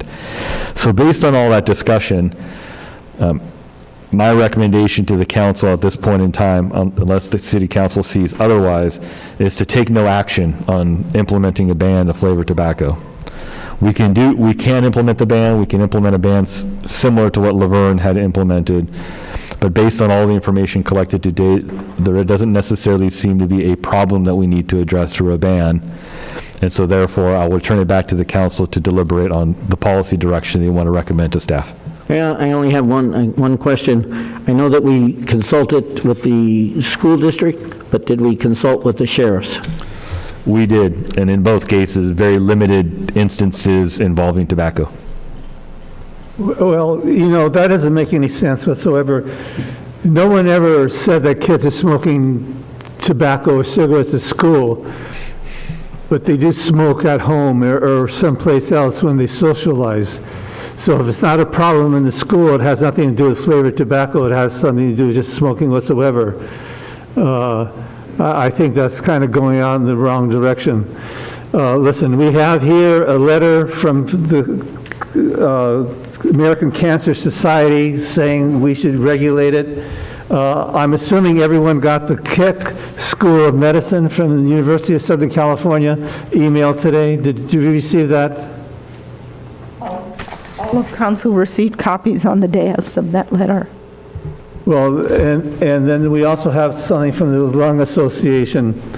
I'm going to make a motion after I finish, but I'm not going to take a long time. I could go spend an hour in discussing what the Keck School of USC said, or what the Lung Association said. I'm just going to read one paragraph, and that's going to be it. There's no reason to prolong this. It says, flavored tobacco has been shown to increase the likelihood that someone, especially children, will try tobacco products and remain long-term users. In fact, 81% of minors and 86% of young adults who have used a tobacco product reported that their first tobacco product was flavored. And I think that this is not a radical idea to ban or to regulate flavored tobacco. After people are able to speak, I will make a motion, but I would hear from the rest of the council if you have an opinion. But there's many things I could quote that were sent to us, but I'm not going to do it because I think that is a good summation of why it should be regulated. But I don't buy the argument that it's not a problem in schools, because no one's saying that kids are smoking flavored tobacco in schools. They're smoking it out of schools.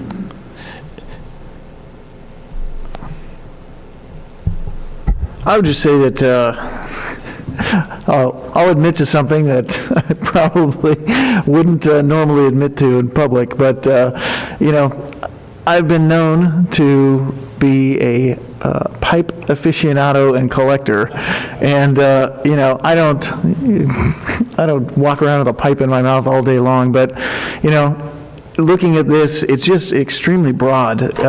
I would be unable to buy, as a grown adult man, a tin of pipe tobacco to enjoy in my own home, and so I'm not. I understand the issue as it relates to children obtaining tobacco, but there are lots of instances, and I'm not saying that this is every instance, but there are lots of instances where parents are actually supplying this stuff to their kids, and whatever demand there is locally, I don't know what kind of percentage of that is actually being purchased here locally rather than online.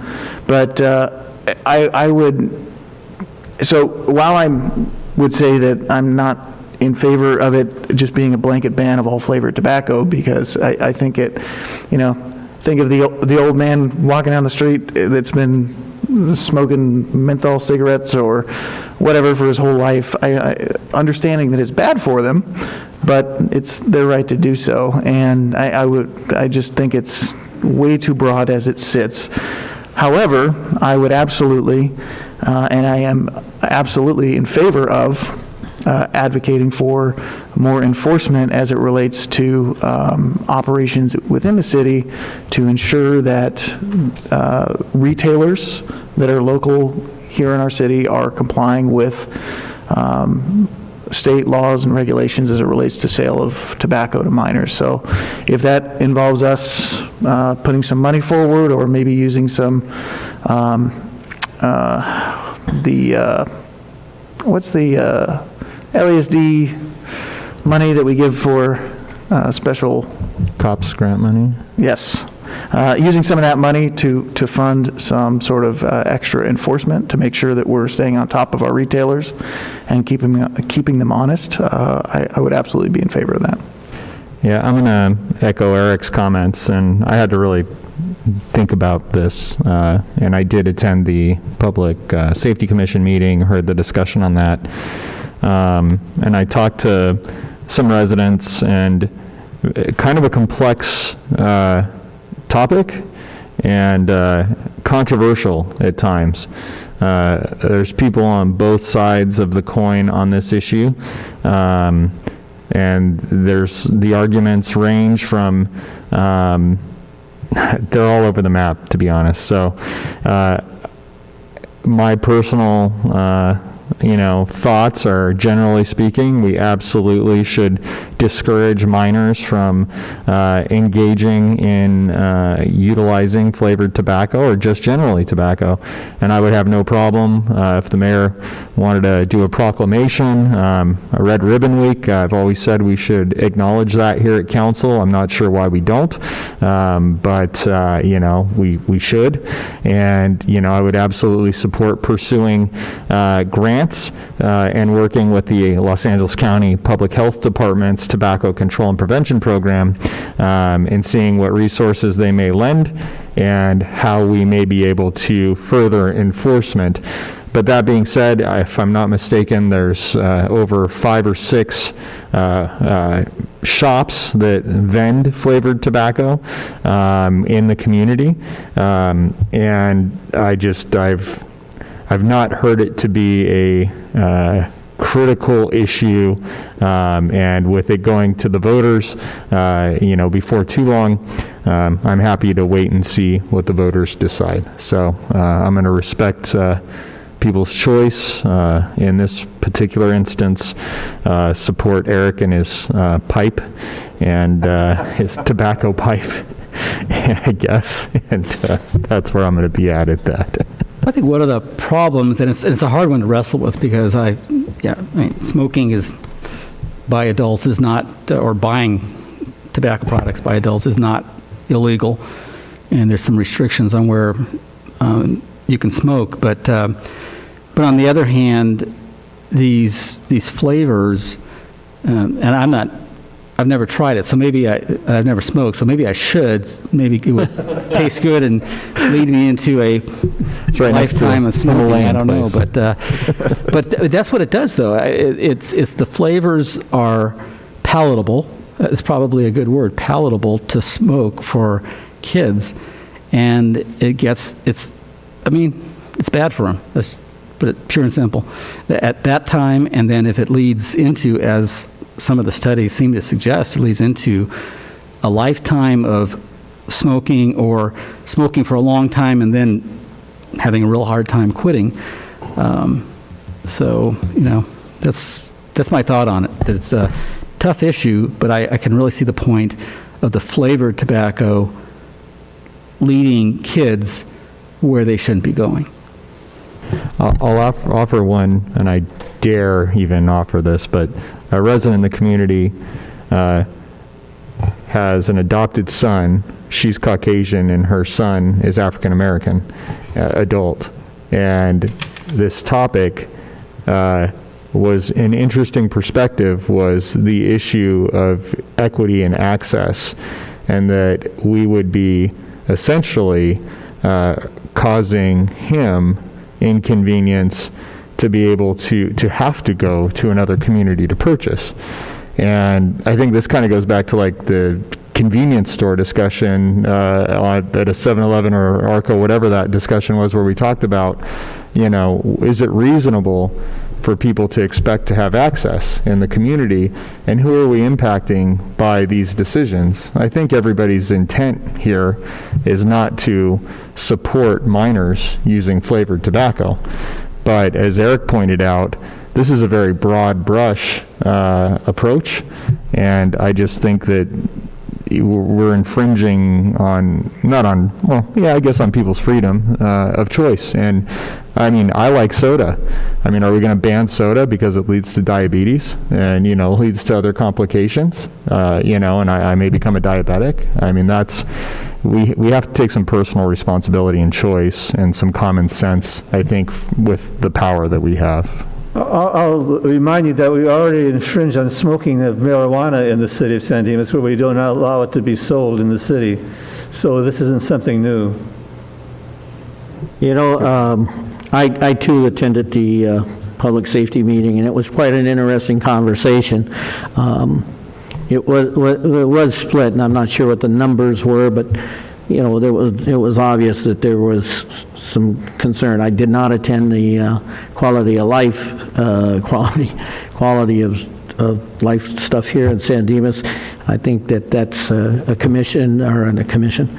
That's a committee that's formed that we don't have real access to it, because we're just going to let them come back and tell us, and that was, I understand that was pretty much mixed. You know, it's just like prohibition. When they outlawed alcohol, they still got it, they still bought it, they put money into it, and that's it. I think at least three of us can remember when when you guys out... When Prohibition ended? Yeah, I think I remember that, 1931. But can remember when we outlawed smoking in the park. We had a certain group of people that were very, very concerned, Don Davis being one of them, and I mean, he calls me up and he says, what the hell are you guys doing? You know what, this is my right to do whatever I want. You're done. Next thing you know, you're going to say no smoking in San Dimas. And this could be that stepping stone, and that's just in the broader terms. I ask that we reach out to the school district, and I certainly respect what Dennis said. I ask that we, just reach out to the sheriffs, and I appreciate that, staff has done that. I just find it interesting that we never heard a word about this until our neighbor, the city of Laverne, passed this. Then I've heard in the past says, well, we don't have to be like everybody else. Well, reality is Laverne's pretty close to us, and it might come to a point that sometime we might want to do this, but with the state having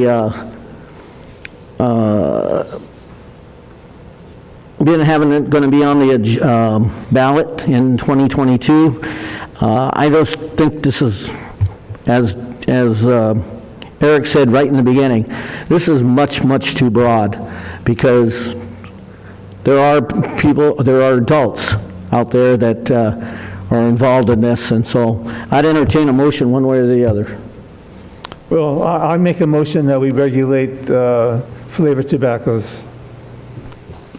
And that would be to direct staff to bring back some kind of resolution on that? Yes. I second the motion. There's a question for City Attorney. Hypothetically, if only 2 members voted in favor of a motion and 3 abstained, what would that motion do? If 2 voted in favor and 3 abstained, then the motion would fail. You've got to have 3 yeses for the motion to pass. Interesting. Thank you. If I may add a little bit more, the conversation is interesting because I think this is the first issue that council has referred out, that both the task force, internally advising staff and providing perspective, the commission spoke to it, and it's an issue that and while the Quality of Life Task Force is a closed advisory body to the city manager and staff, if you were sitting in the conversation, the kinds of discussions we were having was exactly to what Dennis had raised about, well, let's change it from flavored tobacco and let's talk about marijuana, and would we be saying the same things about don't infringe on commerce and a business's right to sell, and when you switch it to marijuana, oh yeah, no, we don't want that in our community. But marijuana is, you cannot smoke marijuana in public, it's prohibited. Unlike smoking in public, which in some communities is prohibited, it's not prohibited in the city except in a park. And so when you get through those iterations, I personally am conflicted on the recommendation to make to the council. And so the recommendation that's before you isn't necessarily because Chris believes we shouldn't regulate it. It's because I wanted to respect the process and our commission and our task force perspective that this is not a slam dunk, let's regulate it, even though I personally feel protect kids at all costs. But in our community, that dynamic is a complex one. And so we know we could always, if you don't decide to regulate it now, we can regulate it tomorrow. The state may impose it through the referendum process, and the state doesn't pass the referendum, we could revisit the item and regulate it after the fact. And so we don't lose that opportunity. But I just wanted to highlight how interesting the dynamics of this type of policy discussion is, and I value the perspective of the council and weighing in on it. I know there's a motion and a second, but one of the things I find interesting is that we went through a process a few months back where we redone our expectations of our commissions, planning, all our commissions, and we created this quality of life task force, public safety. We redid all of that, and I believe that that process sometimes appears to be getting questioned. We don't respect those people. If we're going to do something different than they're recommending all the time, then who's going to want to volunteer to be reversed every time they do something? I just think you got to listen to it, and you look at the merits of what it is, and we have to vote with our own conscience. But I think we have to listen and make sure that we're not just saying poo-poo to whatever you're doing. We're just going through a process just to check a box. So, so what I heard was that, or what I think I read, but do fill me in and correct me. There was discussion at the Public Safety Commission, and they couldn't come to a consensus. Absolutely, it was like split. So respecting the commission, I'm not sure if doing nothing is respecting the commission. It sounds like there were conflicting viewpoints, and absolutely. So now it's brought up to us to make some. Well, the bottom line is the buck stops with the city council. Yes. Okay, if there wasn't a reason to go through everything that comes to us, there would be no reason to have a city council, just have the commissions. And we do respect the commissions most of the time, but we don't have to respect them all the time. And, it stops with us. We make the final decision. I call the question. I'll introduce a substitute motion then to take no action to further regulate the sale of flavored tobacco at this time, consistent with the city manager's recommendation. If I may raise a point of order, since we don't have a parliamentarian, Councilmember Batone called the question, which means we have to vote on the matter at hand and a substitute can't take its place. Only because he called it. Yeah, I know. I knew you were going to do that. The play clock ran out. Yeah. All right. So therefore, we must vote on the item without debate. Actually, I think that's up to the chair, right? The mayor? I do believe the mayor chairs these meetings.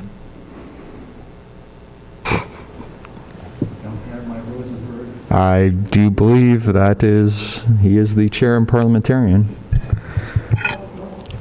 All in favor?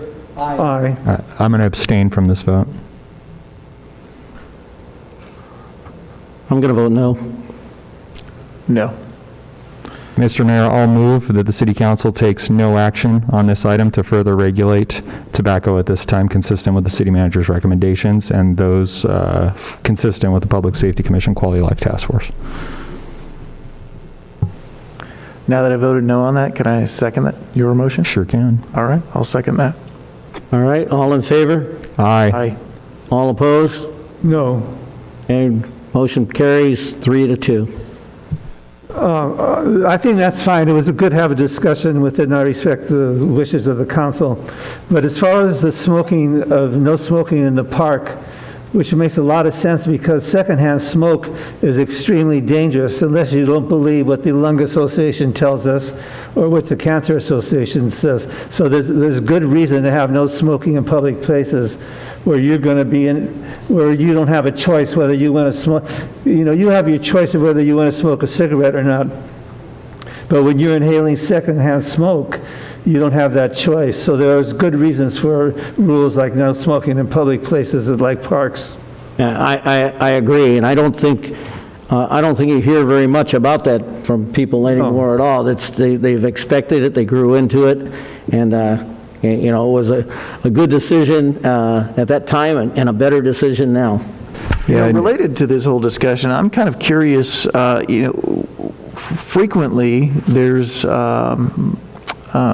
decoy buy operations for alcohol that go through cities and the ABC, but I don't know that I've ever seen or heard of decoy operations with tobacco shops. And I know it may not be an answer that we could pull out right now, but I'd kind of be curious as to when those occur, who does them, when the last time one happened was. We can have Ash answer the question, but I know part of the discussion related to on the books, it's illegal to sell to under 18-year-olds. We should just enforce the rules that are on the books. In theory, you're right. The problem is a resource allocation problem. And so are we asking the Sheriff's Department to redeploy resources from the current priorities they have to accomplish this? I believe it would negatively impact the rest of the services that they're providing, and that we would require additional investment by the city to accomplish it. The other approach could be go to the school district and ask them to apply, and we will support them in the application of a tobacco grant, just like the city of Chico did while I was there, that funded 5 police officers to do strictly school enforcement, school resource and enforcement, all related around tobacco. And so I'll reach out to the school district and see if they're willing to complete and apply for that grant, and we would support that grant. And if they're successful on that grant, at least for a 2-year period, we'd have some coverage that can conduct that enforcement without degrading any of our other police services. Yeah, I definitely wouldn't want to take away from any other operations that we have.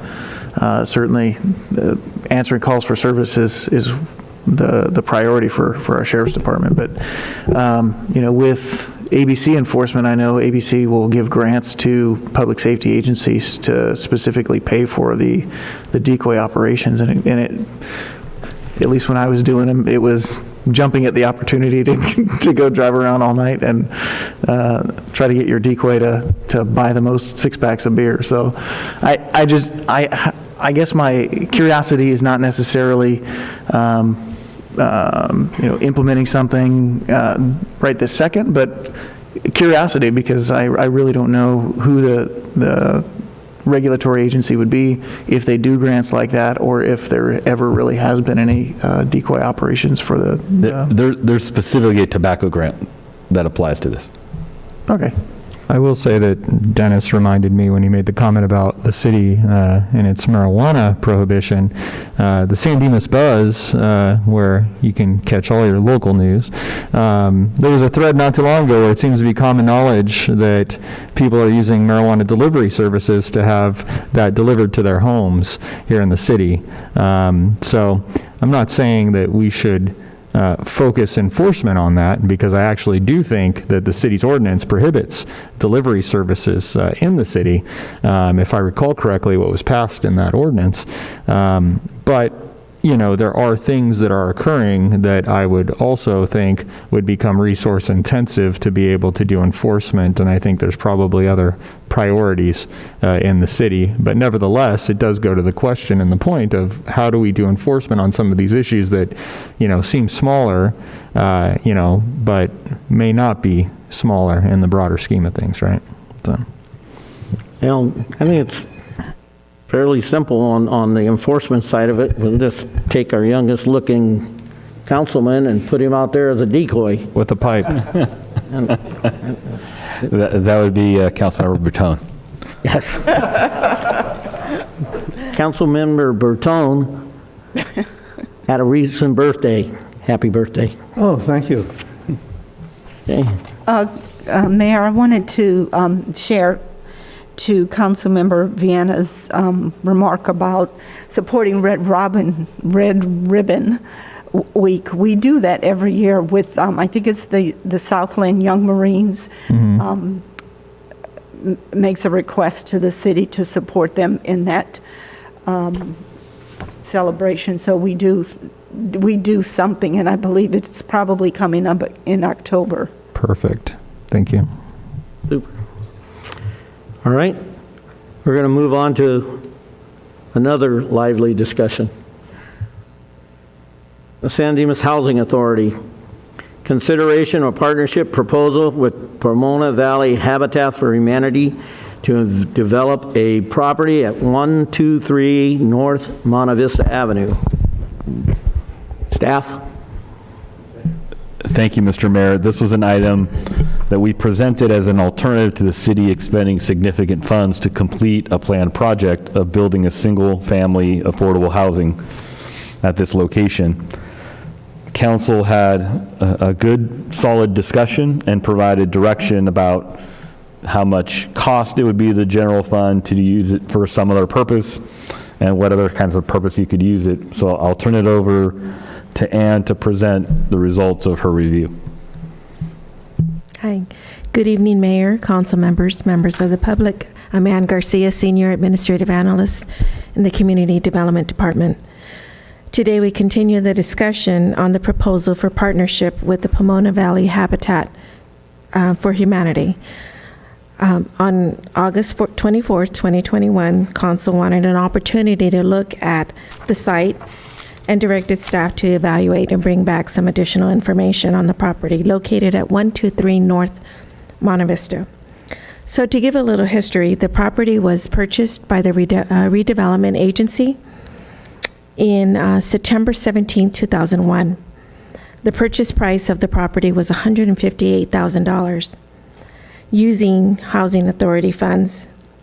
Since then, the city spent an additional $131,587 of Housing Authority funds for various tasks, totaling $289,587 spent towards the property. The property went through a feasibility study and engineering in 2016 and 2017, where it evaluated other possible options.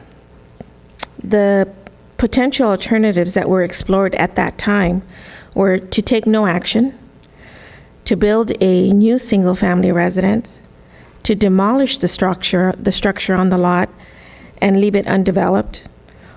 And originally, the property site was being looked at in conjunction with the other parcels that are adjacent to the city-owned parcel at 115 North Monte Vista, which is the parking north of the Ace Hardware.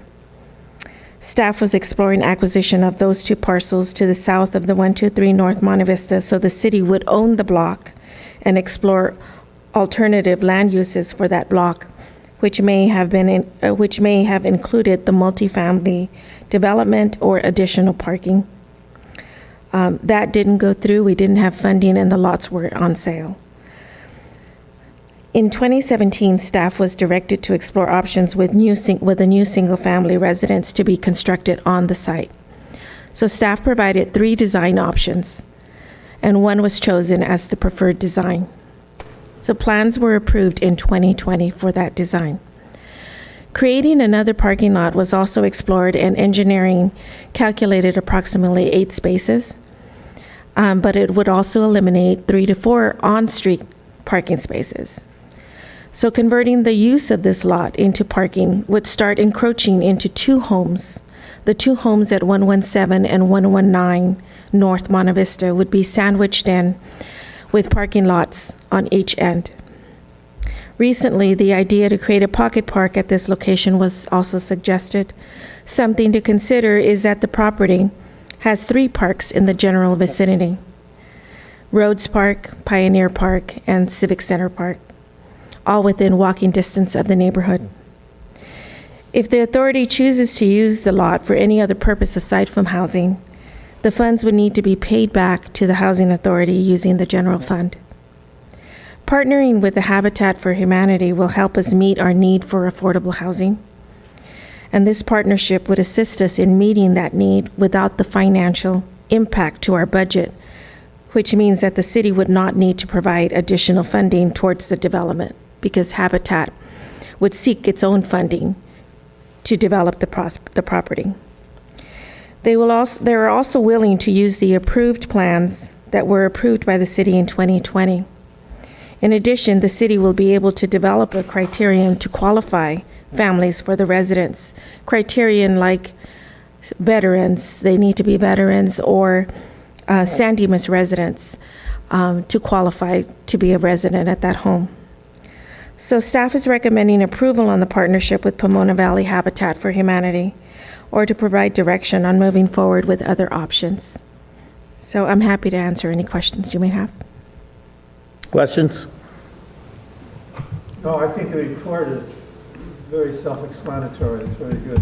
Well, The report is very good. It's self-explanatory. Very solid. Well, very solid. Thank you. Thank you, Ann. I took some time to go walk and look at these park sites and what have you.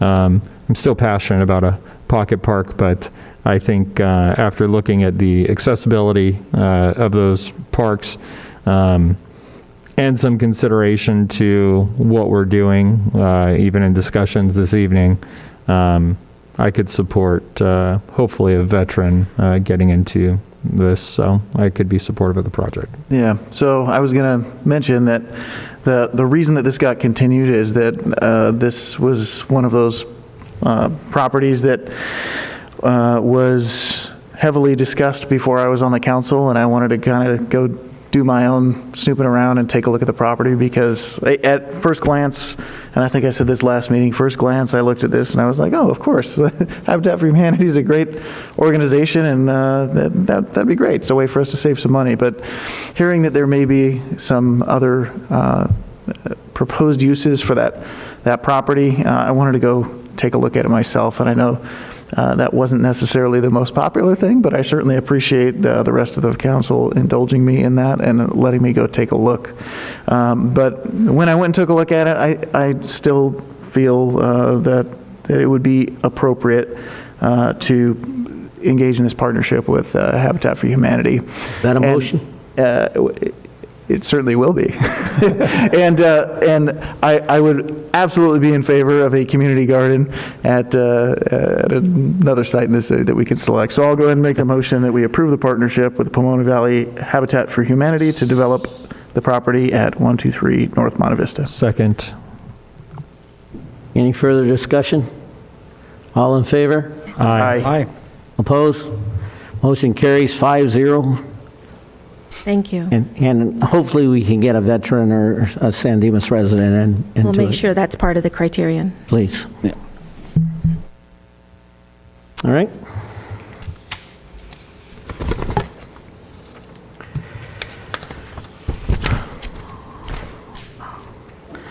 We'll move on to oral communications. Members of the audience, speakers are limited to 3 minutes, or as determined by the chair. Any public like to speak?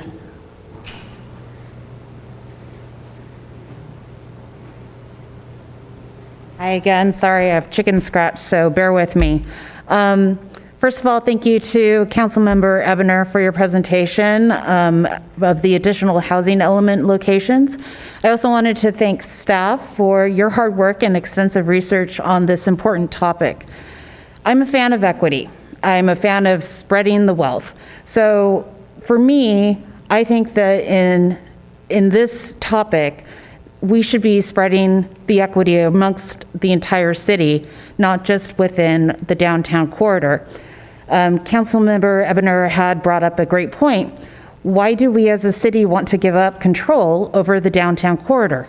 Obviously, I'm not against adding housing in downtown. I came down here to talk about PSQ, which has a very large housing element to it. But also to Ryan's point, talking about the vibrations and the noise, if you live close to the railways, that's also in favor to try to spread it out a little bit further. I know we're trying to go for the Gold Line, but there's other modes of transportation. We have many different bus systems. We are right by 3 freeways, sorry, had to count. And, so I think that it actually behooves us as a city to look at spreading that out. The traffic, we want to make that downtown area with PSQ really vibrant and really wonderful. But if we can't even get there because there's cars and traffic, we got the train coming in, it just seems like it's a recipe for disaster. So I would implore you guys to think about this. I know it's not the final decision, but I think it needs to expand beyond Bonita and Arrow. So thank you for your time. Enjoy the rest of your evening. Thank you. Is there anybody else like to speak towards the council? Seeing none, will city manager? Given the time, I'll shorten it down to just the unfortunate news of SB 9 passing and being signed by the governor. We'll see how this plays out, but something tells me that the state hasn't heard the end of local control. And my hope is that we challenge, as a collection of cities, that legislation to protect our local interests. With that, I'll turn it back to you, Mr. Mayor. City Attorney? Nothing tonight, Mr. Mayor. Members of the council, council members report on meetings attended at the expense of the local agency. Mayor, I attended the California Contract Cities Association annual conference. It was meaningful, enlightening, and I got some of my mandated training taken care of. I too attended the Contract Cities Conference. There were a number of good presentations. The keynote speakers were very interesting. Jeffrey Barnes, a Disneyland fanatic and historian, gave a really entertaining and nice presentation about Walt Disney and Disneyland. I also appreciated Father Greg Boyle, who I just summarized it as the power of compassion. So he really believes in what Jesus taught about compassion and thinks it can do just about anything. I also attended the Cal Cities Conference, September 22nd to 24th, up in Sacramento. Now, that's the League of California Cities, but right now, one of the things we voted on was changing the bylaws. That name is no longer the name. It's Cal Cities. So when you hear Cal Cities, that's the former league, and it's all the things they do. There were a lot of great presentations there, a couple of great keynote speakers. Bonnie St. John is a Paralympic champion in skiing. She spoke one day. Another guy, kind of a rags to riches story, Richard Montañez, was very entertaining and very, very meaningful the way he talked about how he was just a child of farm laborers, and now he's an executive with Frito-Lay, all because of what he was striving for, I guess, and not afraid to stand out and do things differently, as he said. Some of the other, I'm just going to mention the topics. Some of the other sessions that I went to, homeless strategies, short-term rentals, fostering diversity, equity, and inclusion, and design, immunity, and tort update, which is very interesting. And then there was one I especially liked just because it was a little different than what I was expecting. It talked about planning for human design, or human design for planning, or something like that. And I thought it was going to be about walkability and how to do things on a human scale and all that kind of stuff. That was not what it was about. It was about how to go out to the community and start with the community and get input from those who are the people affected by whatever policy or ordinance or anything like that you're talking about. So instead of starting with some idea that we have and then saying, well, what do you think, community, about this, this, and this? Give me your thoughts. It's the exact opposite. You start with interviewing. There could be surveys, but they actually looked not that favorably on surveys. It was more getting groups together where they live with whatever they're doing on the policy that you're trying to enact. So I thought that was really interesting and enlightening. And that was about it. Dennis? Oh, you weren't there. Well, I didn't attend any conference, but I did take harassment training, which we were all required to do, and I think everyone here was there, and that's part of the state law that we take harassment training. Yeah. Our city manager asked a lot of questions during that training too. It was really helped eat up the time. Thanks, Dennis, for driving down. I know you just drove down for that class. It was a 2-hour class, and it was quite interesting as far as the questions that were being asked by the city manager. Yes, I attended the Contract Cities Conference as well. One of the topics that I thought was particularly pertinent was one on homelessness given by deputies with the LA County Sheriff's Department, and I'm hoping that we can get them to give that presentation to our Quality of Life Task Force as well. I too attended the Contract Cities conference. There were several classes that were very interesting. You talk about passion. John mentioned Father Boyle from, as far as his homeless, not homeless, is actually his homeboys down in Hollenbeck Division. I've known him for a long time. We always didn't agree on certain things, but I will tell you, I found his conversation, his talk very, very enlightening. Another thing that was pretty interesting, about 3 years ago, 4 years ago, one of the classes that got started was Women in Government. And the speakers this time was Janet Hahn, who had her own take on what women can do, and she's one of the 5 women that are on the Board of Supervisors now, the first time in the history. There also was a woman, a young lady, an attorney that's going to be running for city attorney for the city of Los Angeles. Very, very well spoken. And then there was a lady who is running for, and I wish I could remember her name. Chris, you know it? Lindsay Horvath, mayor of West Hollywood, who is running for Board of Supervisors. Oh, yeah, Lindsay Horvath, she is the mayor, and she's running for that. And then also the young lady that was running for state controller. Mayor Yu, I just can't remember what state, Huntington, I think it may have been Huntington Beach, but I'm not sure. I believe it was Huntington Beach. And there, obviously, Janet Hahn has put her mark on the Board of Supervisors. It was City of Monterey Park. Okay, thank you. Yes. Janet Hahn has put her signature on many of affidavits and things, you know, coming from a family of politicians.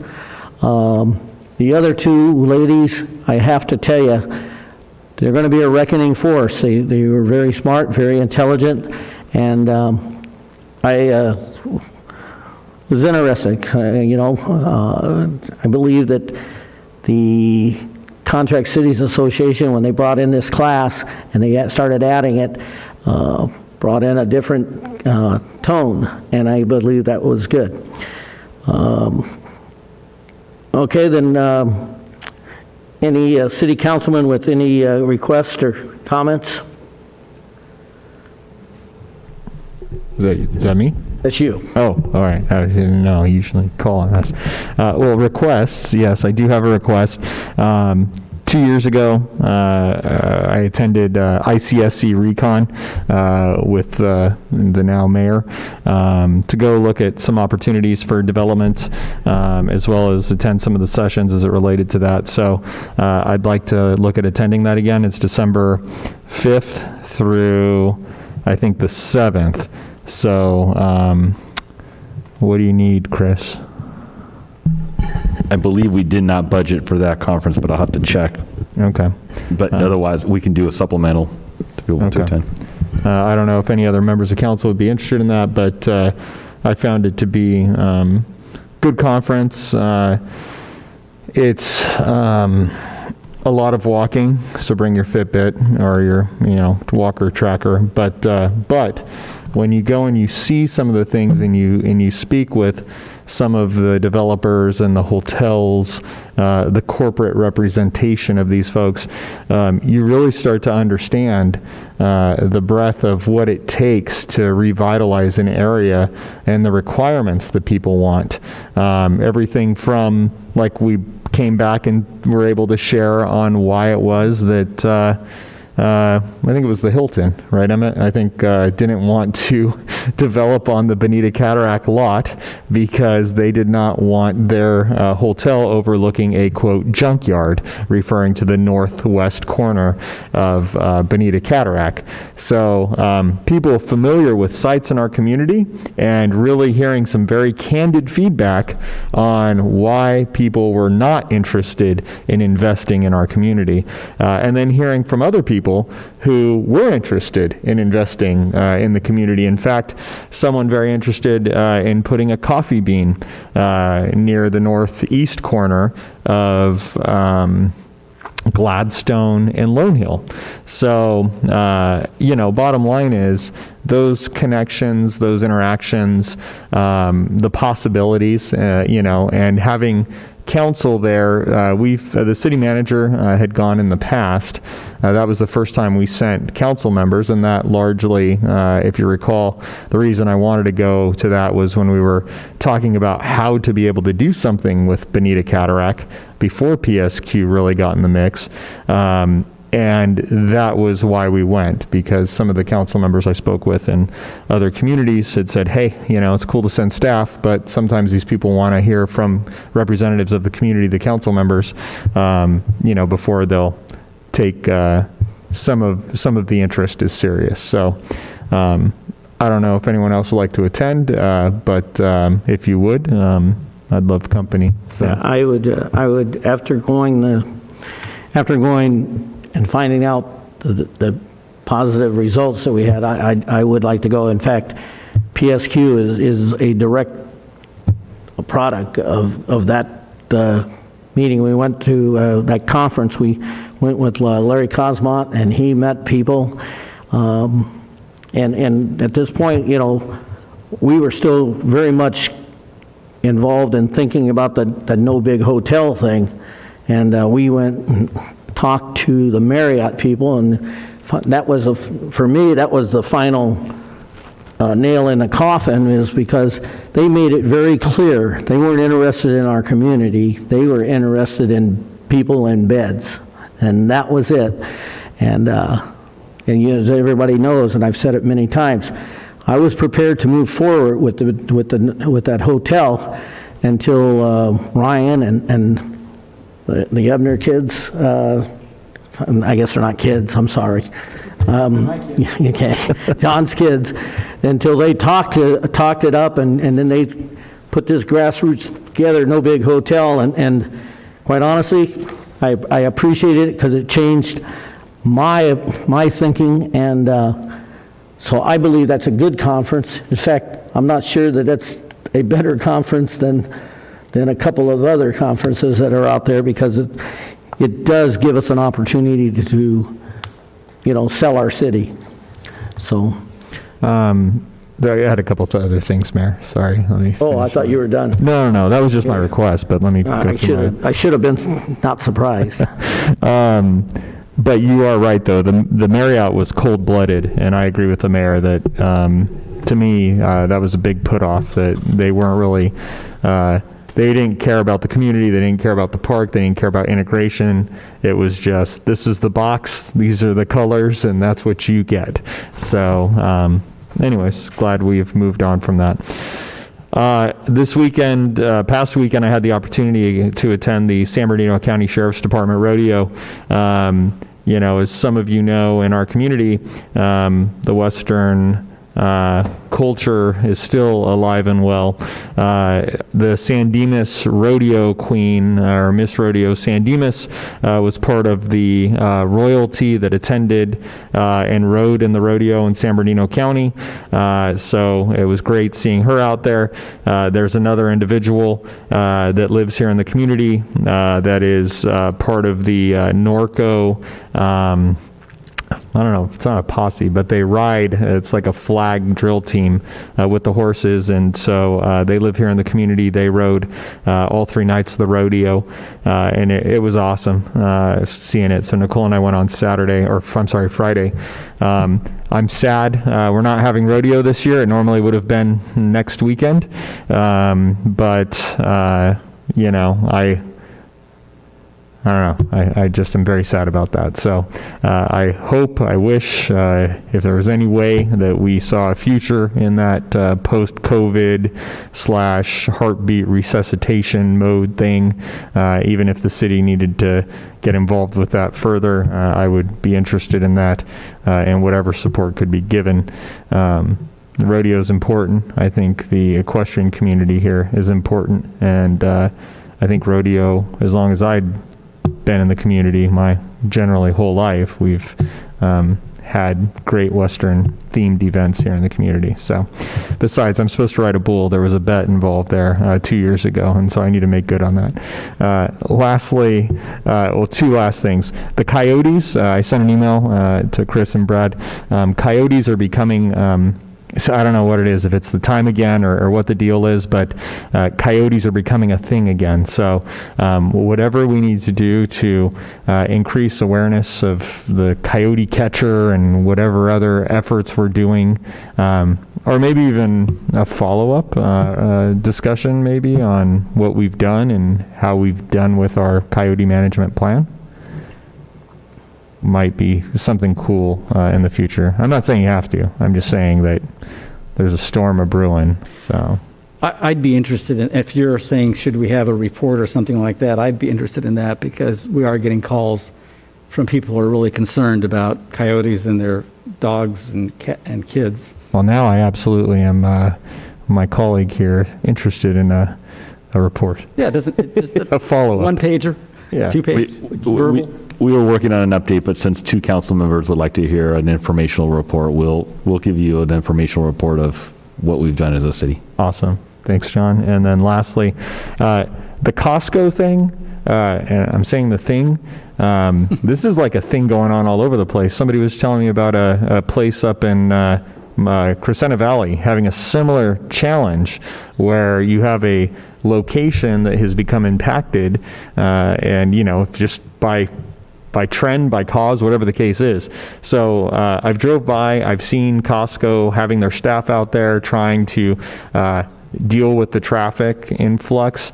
It would be helpful, I guess, if staff could send something out. I know you sent something in the updates, but maybe just another update to council to update us on where we're at with that, and if there's any relief in the future. I don't know if Sam's Club is going to open anytime soon that might alleviate this problem, but it is a problem. And, you know, if you're trying to turn left from Gladstone going westbound on Gladstone approaching Lone Hill, it's just very challenging to turn into that lot. And we had to eat one of the exit lanes to accommodate the influx in traffic. So I don't know. I think you guys are doing the best job you can with, you know, what's there in terms of infrastructure and design, but that's definitely been a challenge. So.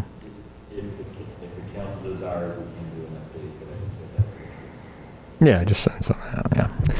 And other than that, I appreciate all of staff's work. I think that, you know, it's been interesting the last almost 5 years now that my weird term has been on council. But interesting listening to council overall as we go through different topics. And I think that, you know, things come and go, and council members, we all migrate to different places in our perspectives and who we represent in the community. But generally speaking, I think staff's doing a great job. I remember discussions 3 or 4 years ago when we were just kind of laughing, saying that, I don't even know who it was at the time. Someone was going to be the senior manager, senior director, and then now it's just a whole new leadership team here. So I really appreciate the team and the work you guys are doing. I think the city's going in the right direction. The housing element, I will say, it sounds like the 15 sites are a move in the right direction. The other 3, but the bottom line is, I think generally speaking, we all agree that we're going in the right direction. So thank you guys for that. I really appreciate it. I was waiting for the music that blows after the Academy Awards when you're finished talking. The lights could start maybe flipping. Yeah, it is a little bright. I've got a little shine on my forehead today. Okay. Talk about Metro for a second. As you know, Metro runs the trains, and when the Gold Line and the buses in LA, and when the Gold Line is finished, it's going to be handed over to Metro, and they're going to run the Gold Line. And Metro is, the board of directors has approved the development of a fareless pilot program. In other words, where people don't have to pay any fares. And if they take this over to the Gold Line, some people are wondering what's going to happen with the homeless being able to ride the train and using it as a sleeping quarters. And it's only a pilot program now, but they're seeking money from the federal government not to charge fares to anyone. and they haven't decided that for the gold line yet, but it's a possibility since they run the gold line, and it could have a very, in my opinion, the possibility, I'm not saying it will, but a possibility of having a very negative effect for the gold line, especially for us in San Dimas. Eric? I wanted to say that I had something, but after Ryan's diatribe, I don't remember it. So I'll just defer to next meeting. If I remember it in the interim, I'll bring it back up. Yeah, Dennis brought up the Fairless coin box thing, and not only just Metro, but Foothill Transportation is following in their footsteps, doing the study. So it could really, truly affect our busing system, the Metro, the Gold Line. I think all modes of transportation in the county could be affected here. So it's, as we all know, it could affect our homeless situation, because if they can get here on a train, they can get here on a Gold Line, they can get here on a bus, you know, where are they going to go? And, you know, we got a nice little community and they don't feel threatened. So they, you know, we'll just have to see. But we need to continue working with them, figuring out what's best. Talking about the coyotes, next door there are people out there looking for these whistles again. We just need to make sure that we as a city are publishing the fact that we can get them, the whistles are available. Put it on a website, because it is becoming a bigger problem than we all thought. In fact, I'll testify that it's a bigger problem. I got about 400 yellow patches in my front yard where they're sitting there waiting for the gophers to come out. So now there are a lot of coyotes happening especially up in Villa Verde, but I'm sure that they're happening everywhere in the community. So last Friday, Dennis and I had the opportunity to participate in the San Dimas Homecoming Parade. There were a lot of people out there, a lot of family members of the students. Dennis commented to one young lady that, "You're from the class of 2025?" And she says, "Yeah." So you had kids from the senior class now to 2025, plus every elementary school had their city councils out there, or city councils. What is it, council? ASB? ASB council, I'm sorry. So, our kids are getting involved in our community, and it's really super. It was really a nice hometown type of thing that occurred. Yeah, kids were playing, and a lot of people on the curbs. If you remember, 10 years ago, there was a lot of objection to the fact that we were having a homecoming parade, but I don't see that now, and I think the businesses have accepted it and are having fun with it. There was probably people out there who never even knew there was an Emerson gift shop, but they were all wandering around, and that was good to see. With that, I think I might have. John, I skipped you. That's okay. No, I skipped you. I'll get the last word. No. So, let me see here. Okay, let me pull it up on my phone. I've got a dozen items to talk about. No, We only got to go 30 minutes. Very, very, very briefly. Do we still have the coyote whistles? I wouldn't mind a couple or three and put in my box.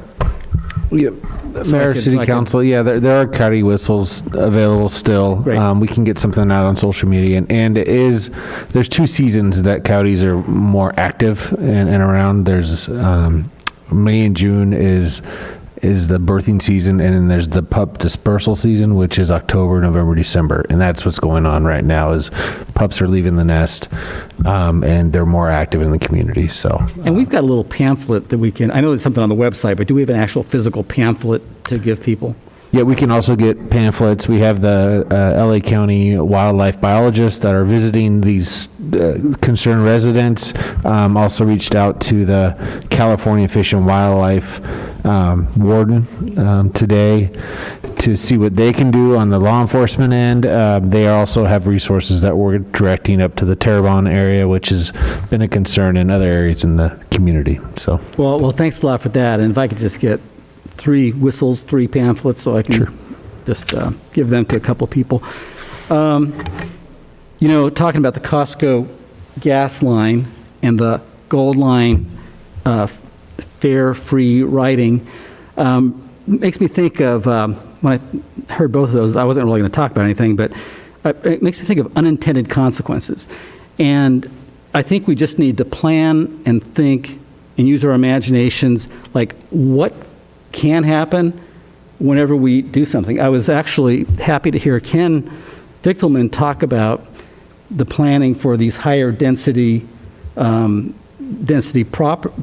that are going to be part of our future, because you can do them differently. On Arrow Highway, for example, you know, having higher density on both sides, if that were to happen, that's not going to be a problem. I mean, you could just the form you put them in, if we are smart, and if we don't let a developer just come in and say, oh, here's what I can do, accept it, Mr. Sandemus, Mr. and Mrs. Sandemus. But so anyway, that's important that whatever we do, we plan carefully and think about not just the solution to, oh, let's solve the homeless problem, let's solve the housing availability, but how is that going to affect everything else? And I think with the downtown area, that's just something we have to keep in mind going forward. And I know I'm preaching to the choir, but it's just something to keep in mind. And I think one of the main things with that one project I can't talk about and other projects that are coming down the pike, we have to just use our imaginations and think about what is it really going to be like for the people on 2nd Street and 3rd Street? What's it going to be like on the people trying to get to the freeway? Is it a good idea? And maybe it needs to be bigger, smaller, different, spread out, whatever. But just thinking ahead, what's it going to be like, you know, down the road for the people? And, you know, you talked about the hotel that didn't care a whit about San Dimas residents.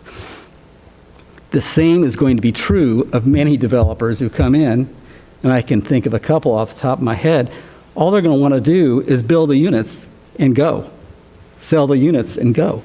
And so we want people who really, they may not be from San Dimas, but whatever they do, we have to tell them, and it stops with the 5 of us right here, we have to tell them, here's how you're going to integrate what you're doing with the small town atmosphere we want. It obviously goes for downtown, but it goes for the entire city, any kind of project, any kind of change or development that we entertain. So with that, that's about it. Thank you. I just had one question, Mayor. I'm sorry for Brad. You're still, or Chris, is Brad still the resident coyote expert? It's part of his job title now. Okay. What's your number? Because I know people have been curious. What number would they call to get in touch with you? They can just call the city hall, the main line, the city manager's office. That is 60. They can call 6210. Yeah. So 909-394-6210. And that's for all coyote-related concerns. Correct, that they want to discuss with the city, and we'll coordinate with Fish and Wildlife and the Brad McKinney, is that 2 N's? Thank you.